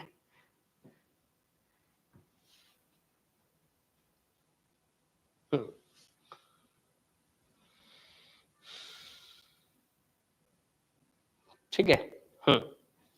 चलो आगे बढ़े, आगे बढ़ते हैं मामला। ठीक, अगला क्वेश्चन, हाल ही में छत्तीसगढ़ के प्रोफेसर वी नागदास को किस संस्था का अध्यक्ष नियुक्त किया गया है? छत्तीसगढ़ के प्रोफेसर वी नागदास को किस संस्था का अध्यक्ष चुना गया है, बताइए। वी नागदास, है ना। तो आंसर, चार ऑप्शन है आपके सामने, इन चारों में आपको क्या करना है, आंसर बताना है ना। इन चारों में आपको क्या करना है, आंसर बताना है। ललित कला एकेडमी नई दिल्ली, संगीत कला एकेडमी नई दिल्ली, हिंदी ग्रंथ एकेडमी नई दिल्ली, या राजभाषा एकेडमी नई दिल्ली। तो इसका आंसर क्या होगा, इसका आंसर होगा ललित कला एकेडमी नई दिल्ली। हाँ, सीधी सी बात है, पानी को जूठा थोड़े ना मानते हैं। ठीक है, ठीक। ओहो, हे हरि राम, हे कृष्ण, ये क्या हुआ ऐसा। ठीक है, ठीक है, चलो आगे बढ़े। नहीं, देखो क्या है ना, हम चाहे तो कुछ भी बोल सकते हैं, ठीक है, लेकिन जब भी हम कोई कुछ बोलते हैं तो उसके पीछे कुछ ना कुछ तर्क होना चाहिए, क्योंकि अगर आप कुछ बोल रहे हो तो सामने वाला तो क्रॉस क्वेश्चन करेगा ना।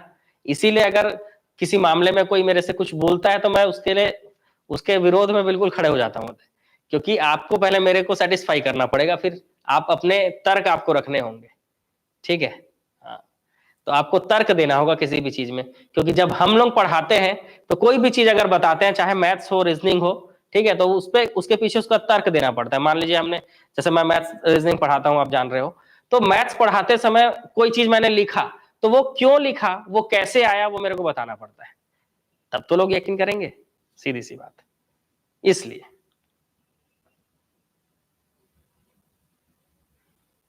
हाँ, अब तो ऐसा हो गया कि वचन जाए पर प्राण न जाए। ठीक है, चलिए नेक्स्ट क्वेश्चन है, 84वां सीआरपीएफ का स्थापना दिवस 25 मार्च 2023 को छत्तीसगढ़ के किस जिले में मनाया गया? ये चीजें जो है छत्तीसगढ़ के किस जिले में मनाई गई? 84वां सीआरपीएफ का स्थापना दिवस 25 मार्च 2023 को छत्तीसगढ़ के किस जिले में मनाया गया? ठीक है, इसका आंसर बताएंगे, इसका आंसर है बस्तर। ठीक है, इस पे किसको सलामी दी गई? तो देश भारत के गृह मंत्री श्री अमित शाह जी को क्या दिया गया जी? सलामी दिया गया। तो आंसर क्या हो जाएगा आपका? बस्तर हो जाएगा। इसका आंसर क्या लेना है? बस्तर।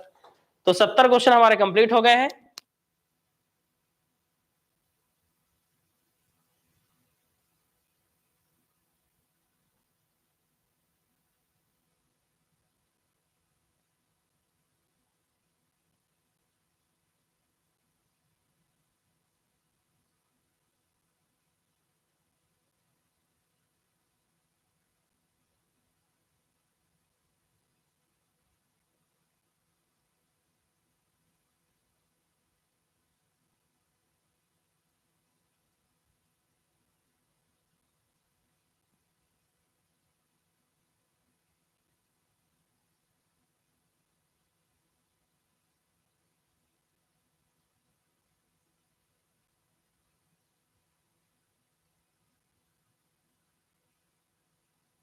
क्या बोल रहे हो जी? सर कभी राजिम आइएगा घूमने। ठीक है, जरूर आएंगे, जरूर आएंगे, चिंता मत करो, जरूर आएंगे। ठीक है, जरूर आएंगे घूमने, और बिल्कुल बताकर आएंगे कि आज हम लोग राजिम आ रहे हैं। ठीक है, चलो, तो 70 क्वेश्चन रहने देते हैं। 70 क्वेश्चन पे आज जो है सेशन को हम लोग क्या कर लेते हैं, एंड करते हैं। ठीक है, क्योंकि काफी समय हो गया है, तो अब इसके बाद जो है हम लोग क्वेश्चन क्या कर लेंगे, कल कर लेंगे। ठीक है, तो आज के लिए हम लोग क्या करते हैं, आज के लिए हम 70 क्वेश्चन को ही रखते हैं, ताकि नेक्स्ट में हम क्या करें, क्योंकि काफी क्वेश्चन हम कर चुके हैं, तो आज के लिए हम इतना ही रखते हैं, है ना।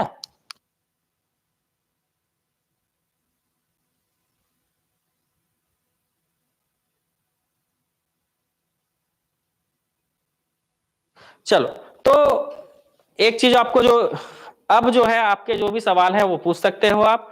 दूसरा आपको मैं ये चीज बता दूं कि हमारे द्वारा जो है जानवर एकेडमी के द्वारा ये सीजी व्यापम का जो है बुक लॉन्च किया गया है, भाग 1, जिसमें आपको इंडिया का स्टैटिक इंडिया जीके का जो है इतिहास, राज्य व्यवस्था, भूगोल, अर्थव्यवस्था, बायो, फिजिक्स, केमिस्ट्री, कंप्यूटर, पर्यावरण विज्ञान, ये सारी चीजें जो है आपको इसमें मिल जाएंगी और ये अब मार्केट में भी अवेलेबल है। और अगर किसी को ये बुक चाहिए, ठीक है, मान लो आप बुक डिपो नहीं जाना चाहते, डायरेक्ट ये बुक आपके पास पहुंच जाए, इसके लिए आप ऑनलाइन ऑर्डर भी कर सकते हो हमारे साहो बुक डिपो मोबाइल एप्लीकेशन से। ठीक है, नंबर देखो यार, ये जो नंबर दिया जा रहा है ये बुक ऑर्डर करने के लिए दिया जा रहा है। ठीक है, तो कई लोग क्या है थोड़ा सा ज्यादा बुद्धि के लोग होते हैं जिन लोग कुछ का कुछ करते हैं।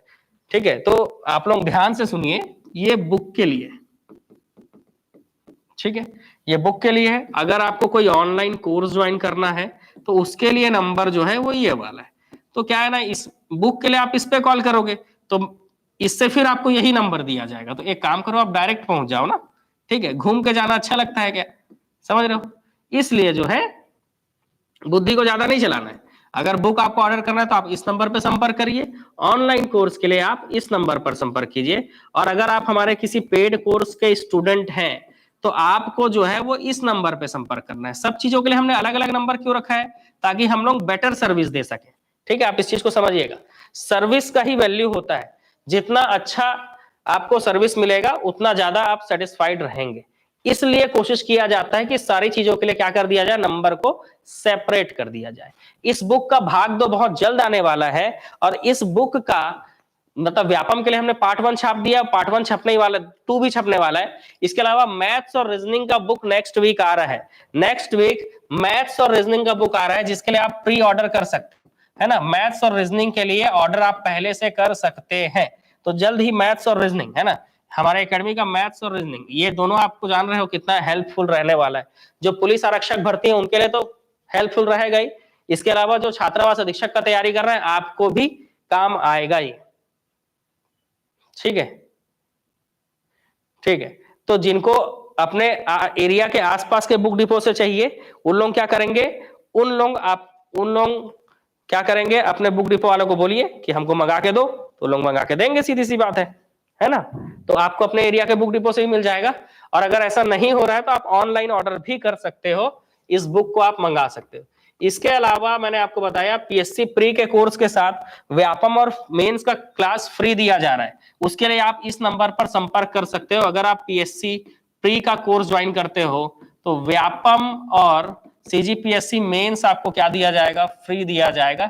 इसके अलावा हॉस्टल वार्डन, पुलिस आरक्षक भर्ती और एडीओ, हॉस्टल वार्डन, पुलिस आरक्षक भर्ती, एडीओ और परिचारक के टेस्ट सीरीज स्टार्ट हो रहे हैं इस संडे से। ठीक है, तो ये भी आप आकर ज्वाइन कर सकते हो, ऑफलाइन ऑनलाइन दोनों। ठीक है,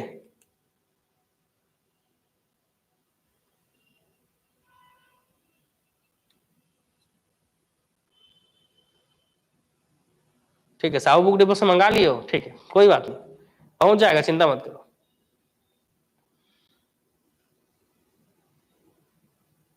सीजी पुलिस की क्लास मॉर्निंग में 9 से 11 और इवनिंग में 6 to 8 आपको अटेंड करनी होगी।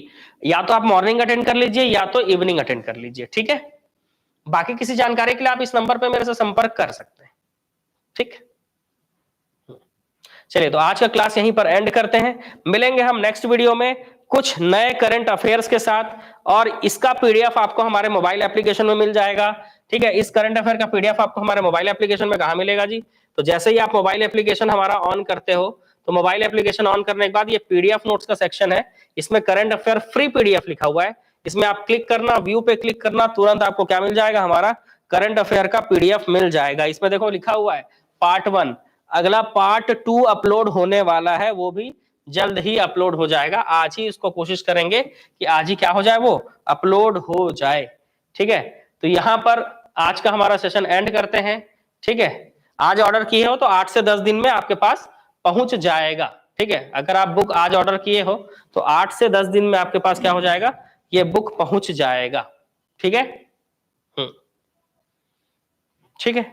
ऑनलाइन जिन लोग ऑर्डर कर रहे हो, ये बुक आपको 280 रुपए में, 400 रुपए एमआरपी है, ठीक है, 400 रुपए एमआरपी है, इसमें 30% डिस्काउंट करके 280 रुपए में आपके घर तक ये पहुंच जाएगा, 280 में, ठीक है, 30% डिस्काउंट के साथ,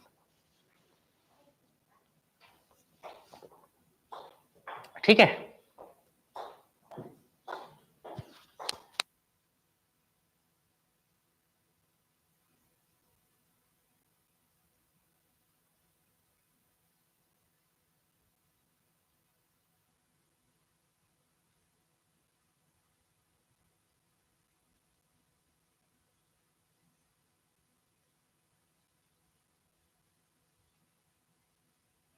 कंप्यूटर का क्लास, ठीक है, कंप्यूटर का क्लास भी लेंगे। कंप्यूटर का बुक भी हमारा लॉन्च हो रहा है, बता, जैसे कंप्यूटर का बुक लॉन्च होगा बहुत जल्द आ जाएगा, कंप्यूटर का बुक बिल्कुल रेडी हो ही रहा है, तो कंप्यूटर का बुक बहुत जल्द आएगा जिसमें थ्योरी प्लस ऑब्जेक्टिव रहेंगे। इंतजार रखिए थोड़ा सा, जल्द ही आपको कंप्यूटर का क्या हो जाएगा, बुक मिल जाएगा, फिर आप आराम से कंप्यूटर का बुक पढ़िएगा, ठीक है। चलिए, तो अब हम लोग मिलेंगे कल के क्लास में। कल कोशिश रहेगी कल एक नया टॉपिक आपको पढ़ाया जाए।